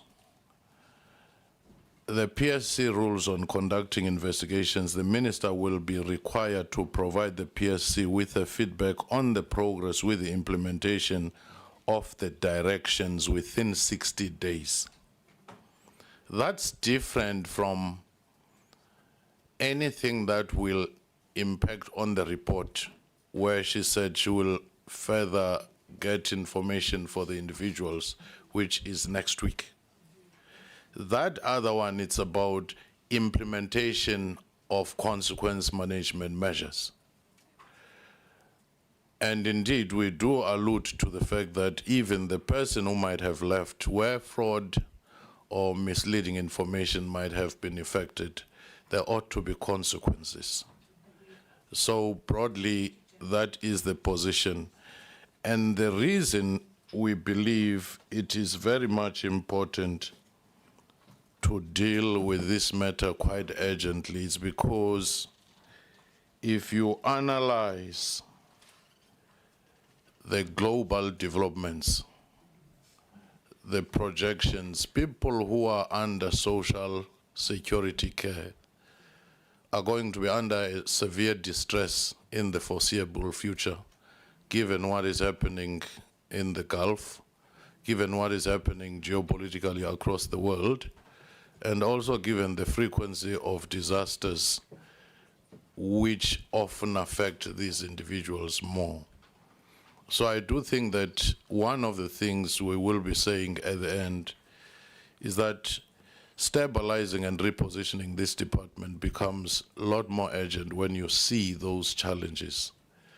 And the worrisome part, HR is the engine room of any department for recruitment, talent management, discipline management, leave management, and many other things. If it suffers weaknesses and gets implicated, it often is a signal of a deeper malaise than we normally would reckon. But I will allow my colleagues to make input in a sense. But as I say, most of the time when we say we give you courtesy of the days to consider the report, it's not because we expect that technically you'd arrive at any different outcome. Because if you have 3 CVs, there are 3 CVs. which contradict each other. If you have misstated certain roles, it is what it is. And we've gone back to the individuals to give them the chance. We've gone back. If we have to verify with SAQA, we'd go to SAQA. Verify with the institution concerned, like this case, we go to that institution. So it is inconceivable that few days would come up with something fundamentally different from the report that effectively is completed. Thank you. And I'll just ask my colleagues to make an input, fellow commissioners or the investigators. Thank you. Thank you very much, Chairperson. Good afternoon to the honorable members of the committee, colleagues from the department, honorable minister and the TM. I am going to hand over to our chief investigator, but I want to answer the question that was asked by one of the honorable members that the report seemed to be silent on the issue of the TM and the minister, reason being that as a PSC, we do not have jurisdiction to investigate ministers and executive authorities. Rather, we refer such cases to the public protector. I think that makes sense. So I'm going to ask the CD Chief Director to comment on the questions that were asked, and then the lead investigator. Thank you very much. Faith. Thank you very much, Minister, Deputy Minister, the Chair, the Chairperson of the PSC, honorable members of the Portfolio Committee.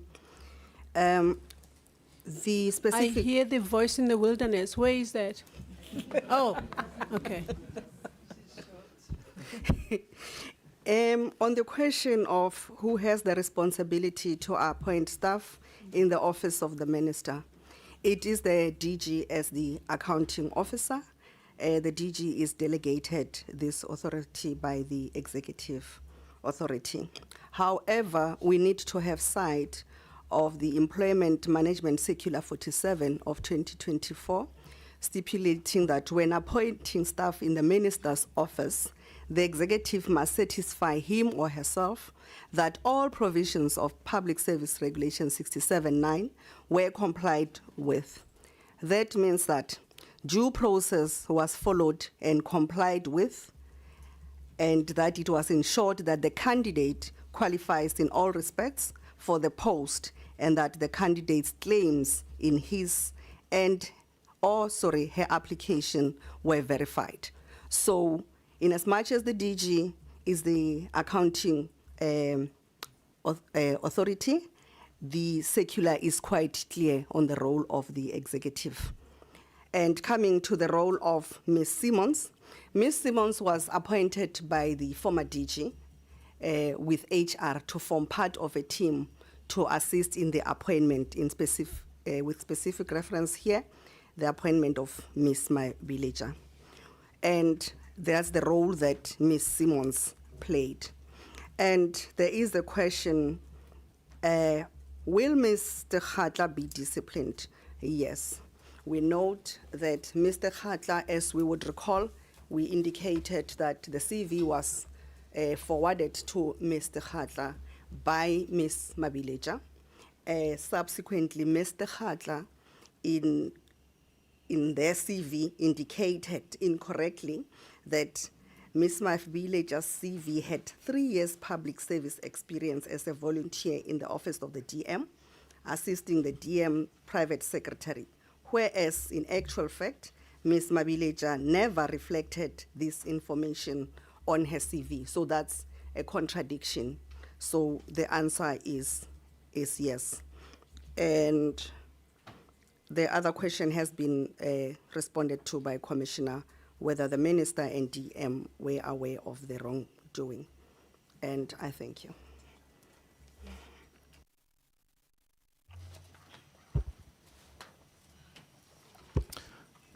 Good afternoon, Chairperson and honourable members. Ashley Sill, Western Cape Commissioner for the Public Service. Maybe just to add 2 small things. There was a question with regards to recovery of money. There is a specific recommendation with regards to that, because we agree that if there was an irregular appointment, it flows that the money spent on such an irregular appointment needs to be recovered. And then just, Chair and members, to note that even though this is a provisional report, we have issued directions. And I think it's important to distinguish between the impact of directions and advice and recommendations. When we speak about directions, it's a specific power that the Constitution provides to the Commission to implement. And the view of the Commission is directions are binding. It's different to advice and recommendations, which, you know, one can argue is not binding. But when it comes to directions, these are matters that must be implemented. The only option for an executive authority, if he or she disputes those directions, is then to approach the court and have those directions overturned. And it's a matter that we've, in fact, included. Members will be aware that we have the PSC bill that's currently in the NCOP, and that's a specific provision that we've included to say that directions are binding, and the only way it can be disputed or overturned is via a court process. I think that's just important to note. Thank you, Chair.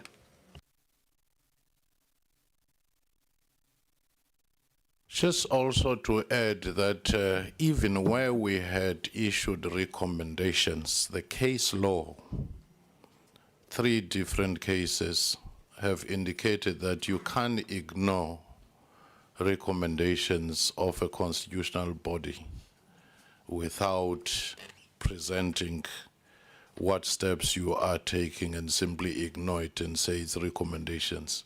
We do have such, case laws, but once we say directions, it is one level up and very directly cited from the Constitution itself. Thank you. So is the PSC done?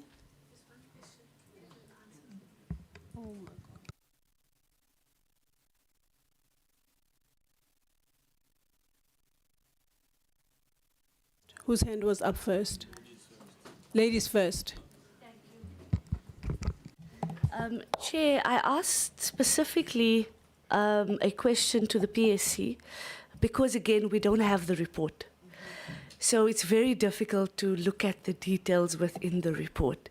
So my question was, did the PSC, in their investigation within the report, find that either the Deputy Minister or the Minister was aware that Ms. Madilecha did not meet the requirements? I didn't get an answer to that question. Thank you, Chair.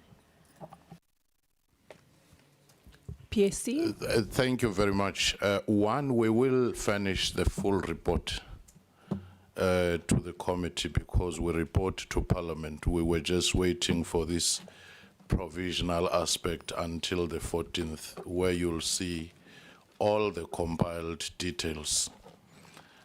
And secondly, on the issue of the involvement of Minister and Deputy Minister, that does not appear to be the case.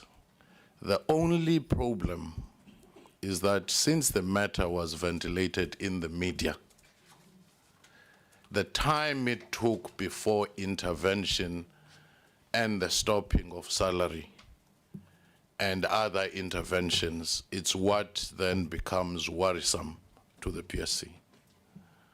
To say now it is in the public domain, this is the person in your office, these are the people in your department and so forth. What are the steps being taken to mitigate the risk? Because that has become a matter of public interest. But when we also do the inductions, we also indicate that even when you have private employees in the private office of the minister or executive authority, it is very much important to take interest in the qualifications, the background of the person, because this is the person who becomes your key conduit in advising you on policy, in interfacing with the department, and so forth. If it becomes literally a blind date, you say, I've just been introduced to this person, it becomes a problem. That's why PSC, working with the relevant departments, we want to retreat and just reflect very carefully on the issue of members who operate in the private offices of the executive authorities. Some would be political appointees in that technical sense. How best do we make sure that we have a framework for this category of people so that professionals who have the knowledge in guiding the executive authorities do have what it takes? It cannot be that you take literally a student fresh from school and that person is going to exercise so much power in advising an executive authority presiding over a department that is presiding over close to 30 million of people. So that in itself, I do think that we ought to take statecraft quite seriously. And that does not just apply to the minister. We have dealt with other instances over the issues of people who operate in the private offices. And that in itself has sort of escaped the gaze of how do we professionalize that particular space if we are serious about building a capable, ethical, developmental state. Because those people wield a lot of power in advising the minister, sometimes in being a go-between with the DG, with the rest of the department, giving policy advice to what you present to Parliament, to what you do with other officials. Imagine then if you take literally an amateur who just was a volunteer in some college and shoot that person straight there. I do think that it is a very painful indictment of our system generally, not just one department, because we've seen that that particular space of people who operate in the private office still has a lot to be done in terms of professionalizing it and making it more transparent. Thank you. Thank you. Thank you, Honorable Chairperson. Honorable Ramaila. Thank you, Chair, once more. I think in as far as directions and so on are concerned, that's quite clear. It's basically a consequence management mechanism that needs to be applied. Now, on a procedural matter, Chair, when the report is presented to this portfolio committee as a provisional investigation report, it means the committee must note the report. But when the committee or the report is final and is for consideration, then the committee will consider the report, approve the report, so that the chair of the committee is also able to report to Parliament through a report about this matter. Will I be correct now to say, today as we are sitting in this meeting, this report from the PSC is for noting? Thank you. Honorable Chairperson, I am hearing this in conjunction with you saying the report is complete. So please just give me, because you also did say that we will still get the report after the 14th, and that will be the report that we can take to the House of Parliament. Is that understanding correct or almost correct? Thank you very much. I mean, the apprehension raised by the members is well appreciated. 14th is only next week, and the full report with all the annexures would be coming, so that when they apply themselves, they have all what it takes, and also the kinds of directions that we will have provided. So to me, I do think that we just appreciated the opportunity to say this is the investigation we conducted, and this is the opportunity given to the minister. Whatever is provided would also be attached to the report itself. Thank you very much. Otherwise, we would be happy to get guidance from the committee itself. We are flexible. We are the extended arm of Parliament anyway. Thank you. Thank you so much, Honorable Chairperson. So, Honorable Ramaila and colleagues, you have heard. We have next week. We get the full report. I understood you, Honorable Ramaila, to be saying that we don't want it or just on email, right? You want the report to be presented to us. Final presentation report. that can go live thereafter. Okay. That is the guidance then, Honorable Chairperson. Honorable Minister. Thank you very much, Honorable Chairperson.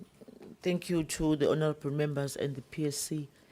There's a lot of now clarity on the expectation of PSC in its directions. Ours was to just make sure that what the PSC said on the minister was requested to liaise with the implicated parties and provide comments on the PSC's report within 21 days of receipt of the provisional report. So that was just about all, which we are almost concluding that process.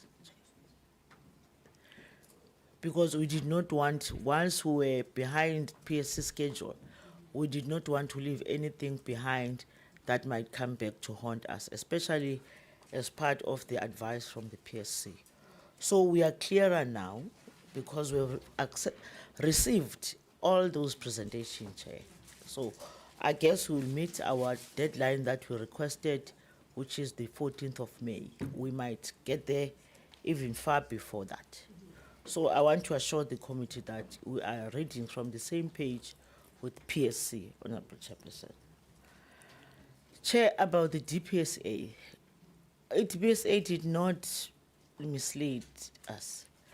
If you look at our report, the presentation of GST indicates misunderstanding that was later corrected after engagement between the two departments.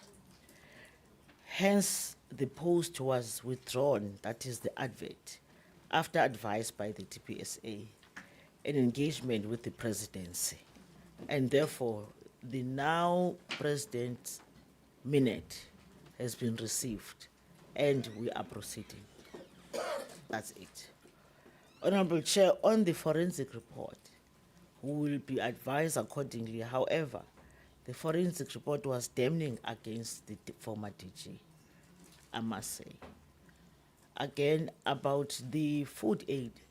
The food aid went to Eastern Cape requesting me to release because she was sick and something that we could not really deal with, and allowed her until she decided to leave. Chair, the letter of the 12th of March 2026 from the presidency, the correspondence was received after my engagement with the president in making some clarity on how I've followed up everything insofar as the known DG's contract that was to come to an end on the last day of March. Chair, the panel presented its recommendations to DPSA, and it becomes the DPSA that brings the matter to the cabinet. That's the procedure. So the cabinet deals with the matter and look at everything like it did and came up with a 1 year. That's a cabinet decision. That's not my decision. So the cabinet looked at the whole matter holistically and then took a decision. And this is why then DG then had a 1 year contract. Ministers have no role in that situation. Chair, on the 14th of October 2025, the department would not have given DG disciplinary proceedings. The DG is a custodian of discipline himself in the department. what I presented, that I asked for the representation so that I could advise the president whether I should, what needs to be done at the time. The contract of the DG was regularized immediately. This was picked up. It was picked up after the interaction between myself and the minister of the BSA. And the minister himself took upon himself to accept that this was an error. And this is why it's the minister of the BSA who wrote a letter for me to submit to ethics and for me to make sure that I clarify the matter with the portfolio committee, which I did. Beyond the last day of March, DG had to leave because his term came to an end.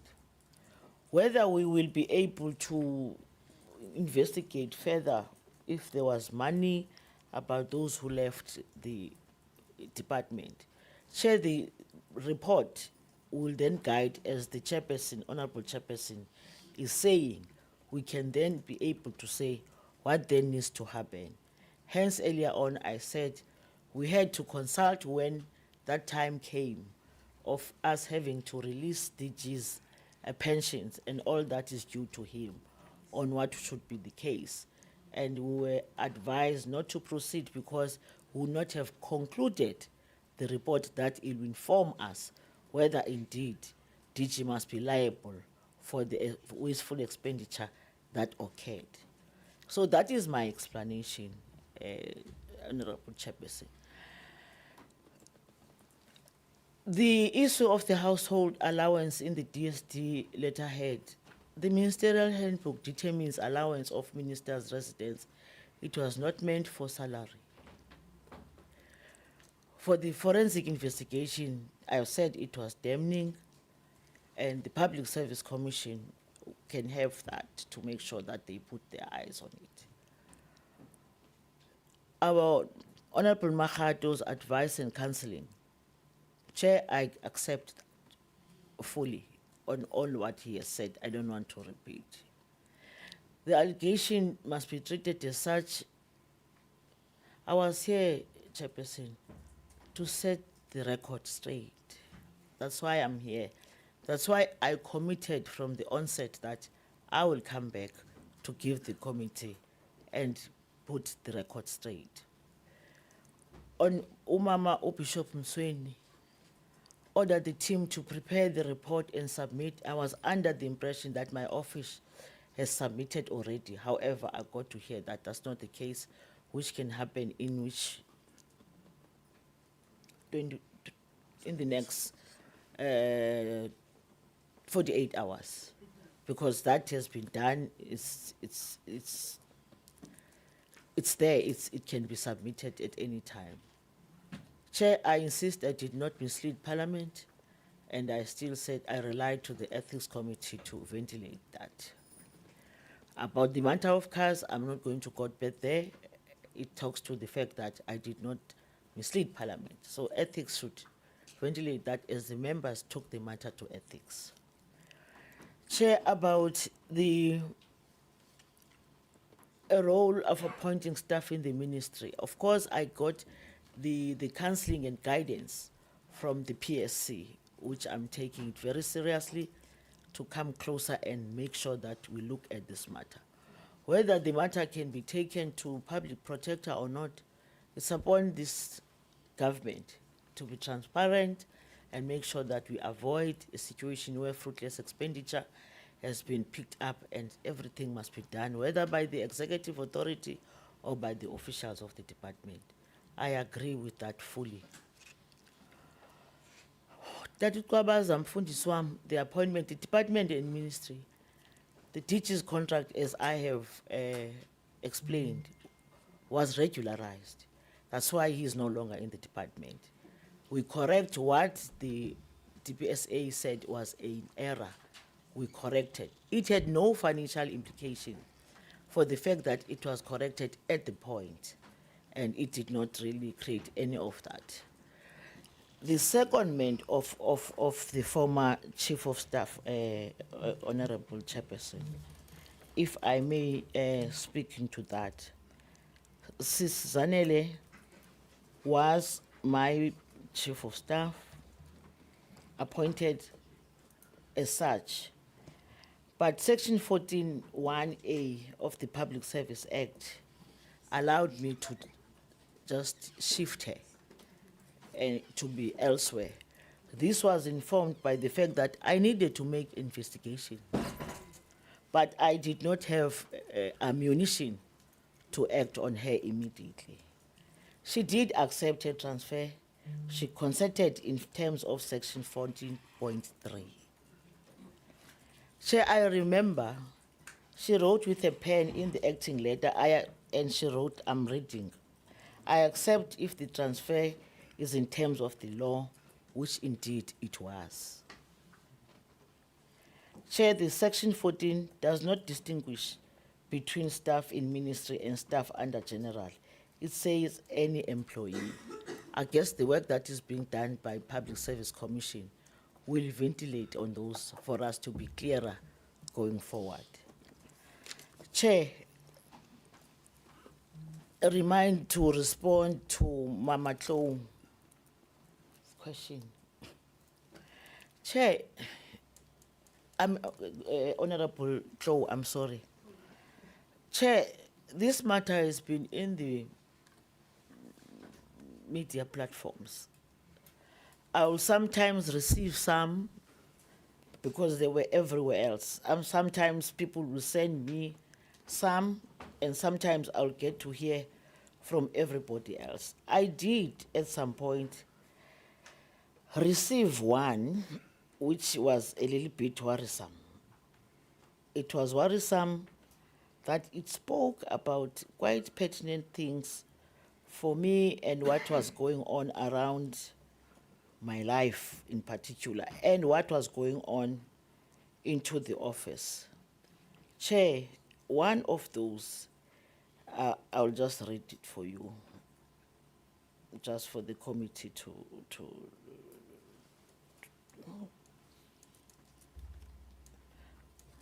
please pardon me.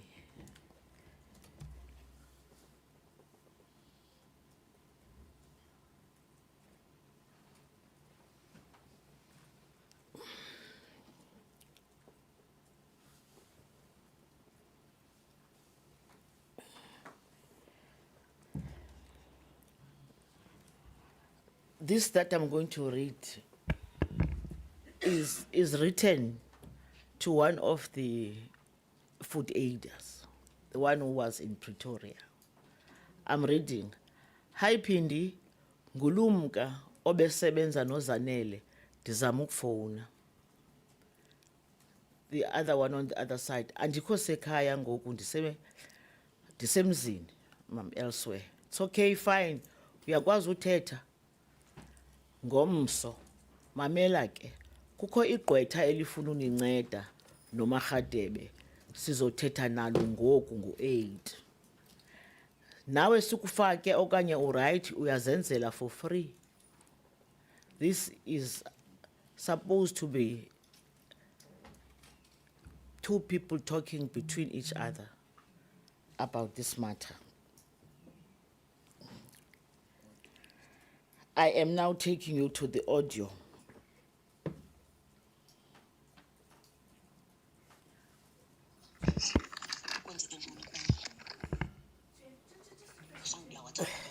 Chair, just a question. Is the minister allowed to do this when the person she's speaking about is not here to give their side of the story or to defend themselves? No, the many people that are not here have been spoken about. So, Thank you. So we can't, that rule is very late now to.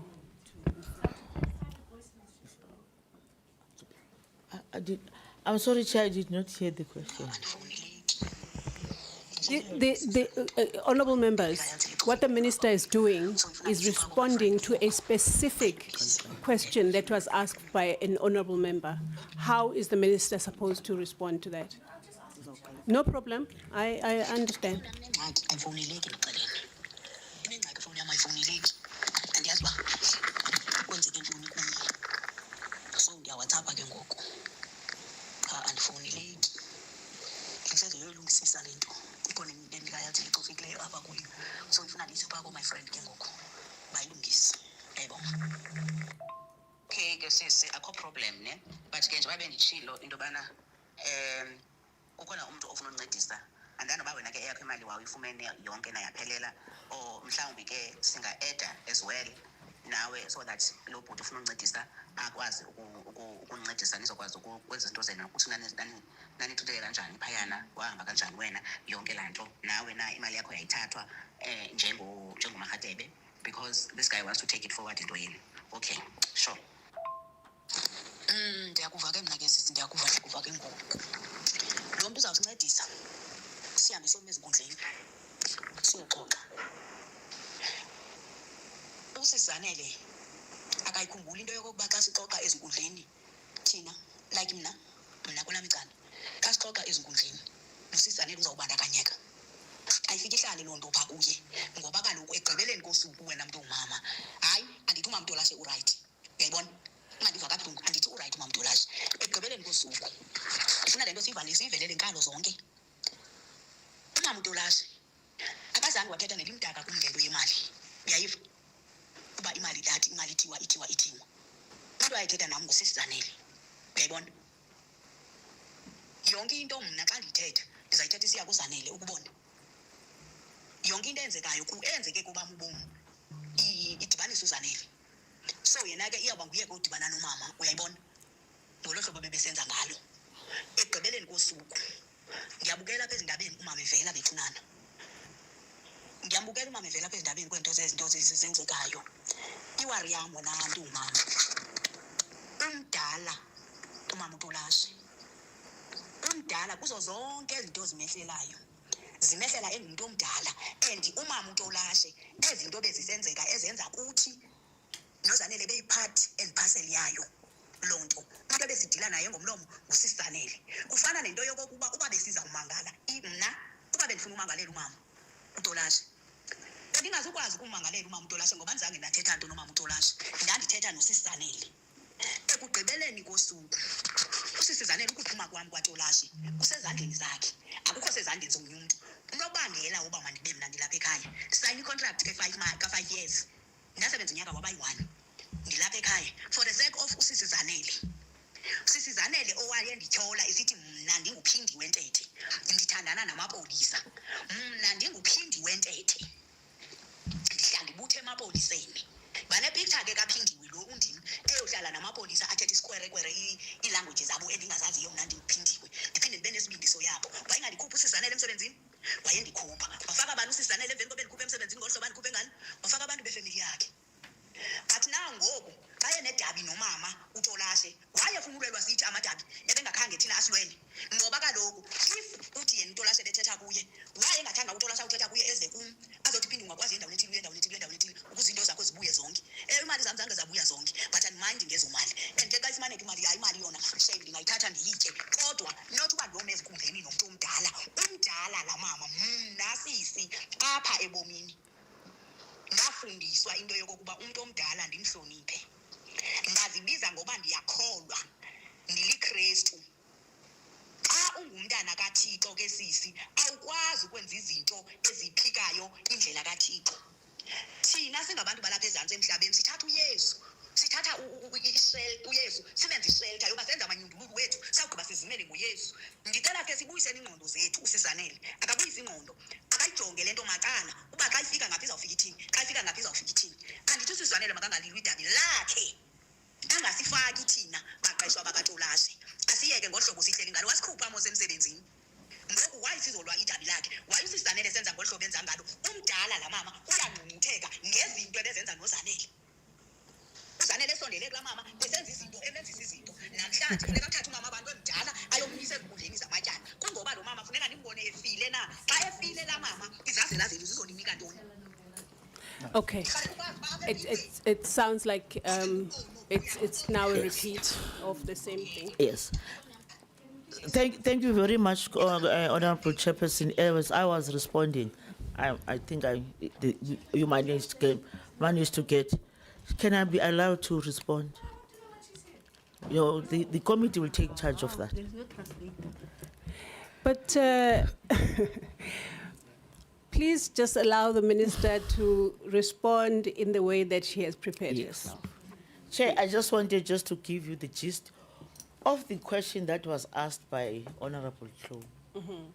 She speaks Xhosa, and I have no business to interpret for the committee. Okay. The committee can then take that and interpret for itself. Okay. In closing, Chair, No, I will.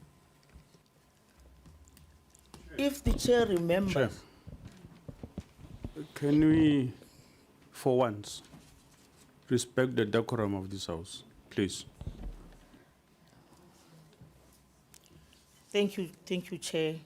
With a lot of respect, I must say. In closing, Chair, when we came as the department to come and present on the matter of Ms. Lumka and Ms. Sanele, the members, and when I raised the matter of issues that were leaking from the department to the public, the honorable members seated here indicated that they received stacks and stacks of information from the officials. And that day, the honorable member made mention of one of our officials, from where she was getting that information from. She made mention of that when she was confirming the allegation that I had. That it's like at the DSD, you have a desk, whether we want to call it City Press or Sunday Times or what's this one that is new now? Daily Maverick. You have that on a permanent basis in our department. I found it there, and at the time I said, I don't think I have energy to deal with it. Because for me, it talks to how the officials are supposed to conduct themselves. The members here, Chair, confirmed that their phones are full with the information that they're getting from officials about the matters that were under discussions by the department. So this matter that Honorable Klo is asking is now, as I've heard this one, only this one, I don't know others, it talks to what was said by honorable members, which at the time we appealed to honorable members to say, allow us to bring these matters before you procedurally, and you'll be able to deal with them and give us guidance and counseling on how best can we deal with this. It's like Chair was seated with something that was cooked long ago that is now coming at play at this time, which all of us, especially me, I was not aware of. My children, my family are being haunted by journalists, English-speaking Africans, wanting this or that. It borders now to intimidation. However, I will deal with it at that point. This is what I am going through, Chair, and I must recommend to say, anytime, even the matter of 3 million, I guess I must take that responsibility that it just went through the cracks. It is there, it is a matter. We went to the committee of appropriation because they also had an interest.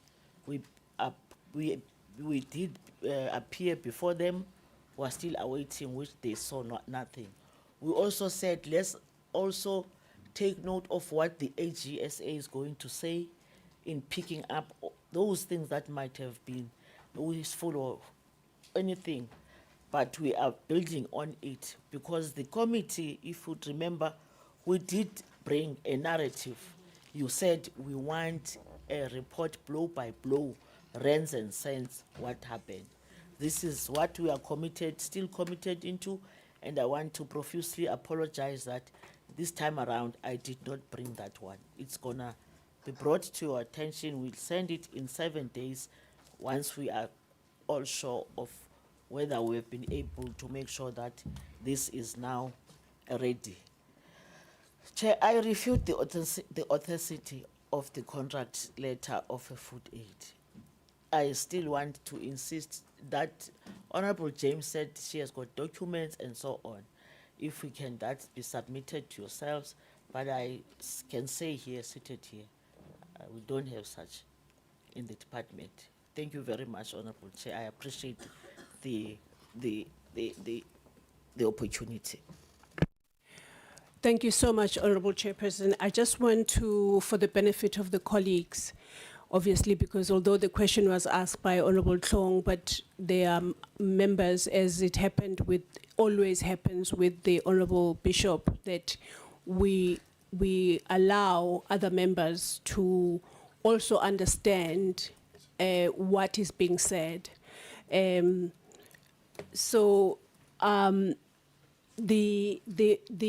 question, I mean, the answer to the question by Honorable Tlong and the voice note that was going on there, it was a voice note of two ladies that were talking about being asked if they can be helped with legal support to take their matters to court or something like that. And the lady who was being asked was saying, please leave me out of this. I am not going to do anything to the Honorable Minister because I am very respectful. Honorable Minister is a senior person, and I was brought up to respect senior people, and I'm also a Christian. I will not get involved. Whomever it is that has got issues with the Honorable Minister must do their own thing to report things and so on and so forth. That is what that voice note was saying. I just thought, for the benefit of the people that do not understand, I happen to understand isiXhosa because it's very close to isiZulu, so and I've been doing it in the committee as well. Right. Now we have had our questions and we've had our answers. I believe that, and I want to take the opportunity of the chairperson being here, Honorable Chairperson of the PSC being here, that to find out the following. Is it proper for this, and I'm asking so that the members of the committee can also comment on that. Is it proper for this committee to refer the food aid thing to the PSC for investigation? And also, I would like the committee to monitor the completion of all these things that are in arbitration, ethics committee. The PSC will get the report next week, latest, and so on and so forth, because we have this oversight model that where we say we get report as things are being done. There are a lot, for what I heard, from what I heard from the PSC, that is going to be consequence management. We need to stay close to that and to monitor it and get report as these consequence management processes are taking place. And of course, the minister has also already told, confirmed that we will be getting the New York trip itemized cost for that, and yeah, and the copy of the forensic report. Yeah, those are the things that I'm proposing, honourable members, for us to take out of this meeting, because although this meeting has shed some light, especially from the side of the PSC and the Honourable Minister, but we know that we are dealing with a report that is basically practically complete on the side of the PSC, save for what has been the courtesy that has been extended to the Honourable Minister, and then we know that by the end of this month we will have this report on our desks. But we have also asked that the Honourable Chairperson or her team, or his team, of commissioners and investigators can come and present to us what would ostensibly be the final report. Thank you very much, Chairperson, Honorable Chairperson, and honorable members. Indeed, on the issues of the helper, if it involves public servants, surely it is within our scope. And what we ordinarily do, should it involve the minister, we work closely and have an MOU with the public protector and refer cases for the public office bearers there. So it would be within that ambit. And we would also appreciate receiving the forensic report on the issue of the DG or the other officials involved, because those are public servants. And we will then reflect and report back to the committee once we've made the findings. And what is most important in all these exercises should not just be who is found guilty, where we keep cleaning the floor because the roof is leaking, but to say what are the systemic issues that we should go to all departments where this thing is happening and begin to say, do we have adequate systems, safeguards, filters, as well as the laws in place? Because that is our approach now, because it turns out to be very expensive to be dealing with one case at a time. But when we look at the systemic issues, and we've also raised a hand and worked with the departments to say, if you have governance failures and challenges, please let's work together to change the systems. So it's not a matter of saying we found you guilty on this, but rather how do we make sure that we emerge out of this with a proper governance system and effective department. Thank you. I thought we had come to the end. Honorable James? Thank you, Chair. My questions weren't answered by the Minister because this defies the entire purpose of a question and answer session if our questions aren't being answered. I asked about payments that were made to the Minister's daughter, and the Minister said nothing about that. Thank you, Chair. Honorable Minister? I did say something, Chair, that I was not aware of those payments. Thank you. Okay. Honorable Sharif? Chair, I also asked the Minister, is she saying that she did or she didn't sign the DG's contract? Another question she didn't answer. And if I go through all of my questions, there's probably more questions that weren't answered. And even if I submit a written question, it's not going to be answered because they haven't responded to questions since February.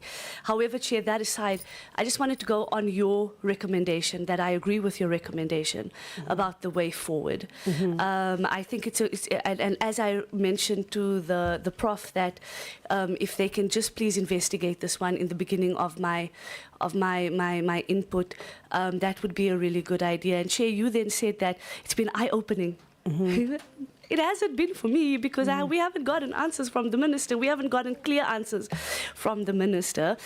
Deflection is the name of the game. So apart from that, I agree with everything else you said, and I'm just seconding you, Chair.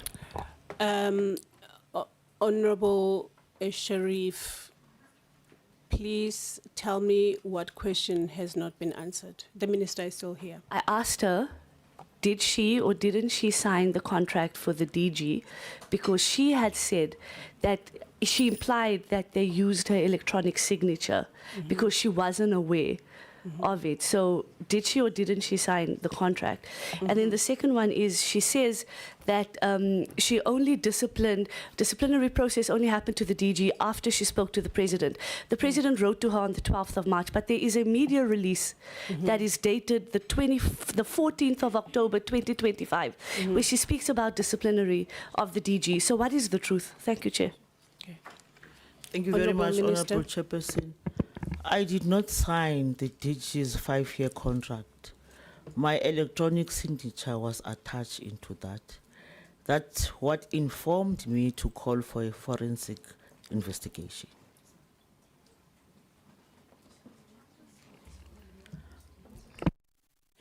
Oh, while you were out, but I'm sure I nearly said Honorable Brooke, you did take the notes of the things that we were asking, and one of them was getting the copy of the forensic report, right? And the minutes. Oh yes. Thank you, Acting DG, and also, yeah.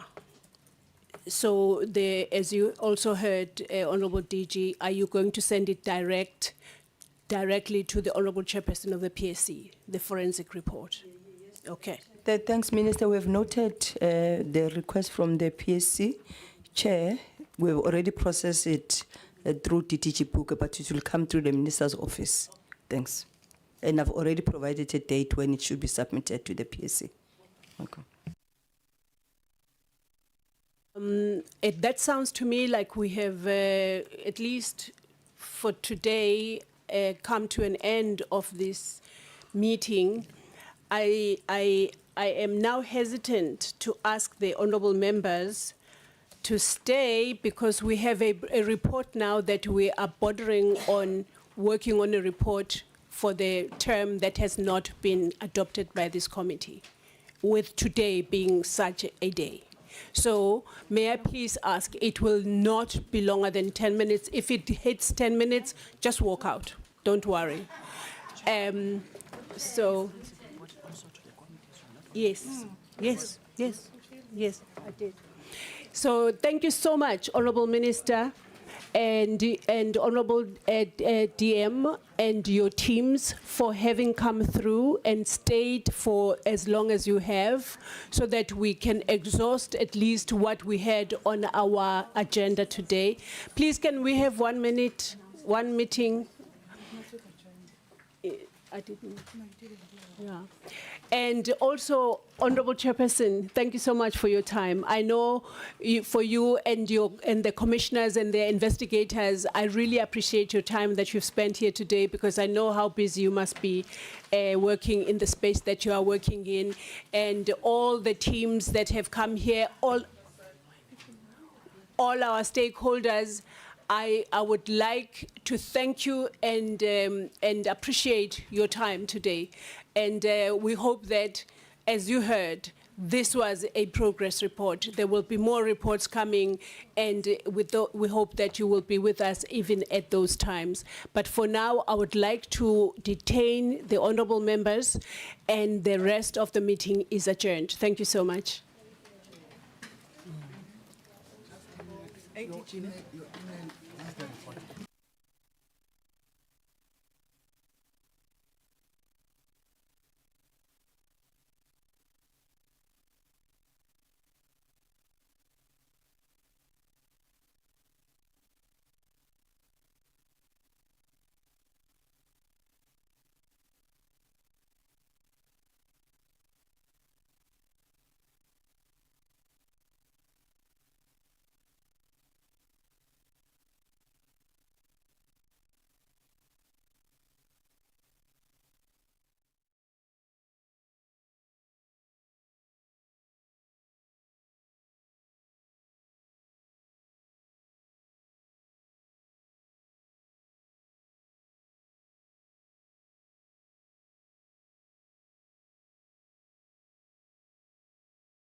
Honorable members, I promised you 10 minutes and that time starts now. Please. Lindiwe is going to present to us the report that I really would like. I'm hoping that we can adopt it today, because we are really now bordering on being illegal, unlawful or illegal, because even today is part of the report that, or of a program that you have not adopted. Go ahead, Lindiwe. But approved by the House Chairperson, so we are still within. Thank you very much, Chair. Today, I won't repeat the last week's one. And then today, we just received presentation from PSC as well as from Pool. We will receive a presentation from the Department of Social Development on the progress made on the drafting of the Children's Amendment Bill. So there was a resolution that we need to monitor that on a quarterly basis. So on the 13th, they will come before us and present the progress report. In the same meeting, Chair will consider and adopt 2 reports. One, the last week's report on APP of DSD and its entity, and then the second report will be a report from the UK study tour. And then, Chair, I just want to remind the members that this committee is scheduled to debate Vote 19, which is DSD, on the 19th of May, and the venue is at Good Hope Chambers from 2 o'clock. Chair, the 20th, we will have a joint meeting with the social services to receive a briefing from CDA, and also there will be on issues raised during the presentation of CDA. If you recall, early this year we received a report from CDA on the annual report. In the same meeting, Chair, we'll have a briefing from Social Development on the recruitment of the CDA board members, as we are aware that the term of office of CDA board has come to an end, so we just need to get clarity as to the process thus far. Chair, the 27th of May, Chair, also on this, the 20th, Chair, just to bring to the attention of the committee that the 20th, the human settlements, which is within our cluster, social services, they are also having a debate from 10 o'clock, but will submit an application to be approved. Because normally when a department in the same cluster is having a debate, it is encouraged that our committee members must support that budget vote.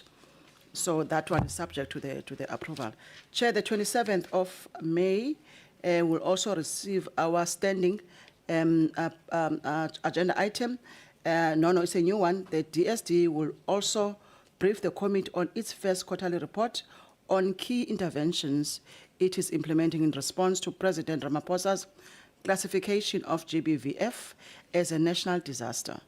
Also, we also requested that the briefing should also include interventions implemented to curb substance abuse. Chair, we move to the 3rd of June, and then this is a standing obligatory meeting to ensure that the department is spent according to their APPs. Will receive the fourth term quarterly report on the financials and non-financials performance of the DSD, which is January to March 2026. Also, Chair, there's a standing agenda item. We'll also get a progress report on the drafting policy of the Universal Basic Income Grant. Chair, on the 10th of June, this committee has been identified as one of the committees for the Oversight Parliamentary Plan, OPP. Chair, in this meeting we have invited the PC on Public Works and Infrastructure to brief us on the of infrastructure requirements for SASSA. If you recall, members, when we conducted our oversight in KZN, there were offices that were in a not a desired accommodation. So because of that, we also think it will be important to get some comments from the Public Works Department. We also said that the presentation must focus, but not limited, on the department's mandate and roles in managing state-owned properties and assets, policy framework on infrastructural needs of SASSA across all regions, existing collaboration with SASSA and DSD, and any other related information. It's safe to say, Chair, I did have discussion with the Portfolio Committee on Public Works and Infrastructure. They indicated their availability to attend this meeting. Chair, we have a committee week allocated for our committee, which is Group B, the 17th to 19th of June, and then the oversight will be on focus on SASSA offices to assess infrastructure and vision. Also, there will be infrastructure, Chair, and also we'll also look at the child malnutrition organization. That will be in the Eastern Cape, Chair. Thank you very much, Chair. This is the draft program for this committee to consider and adopt. Over to you, Chair. Thank you, Lindiwe, for that. Honorable Sharif.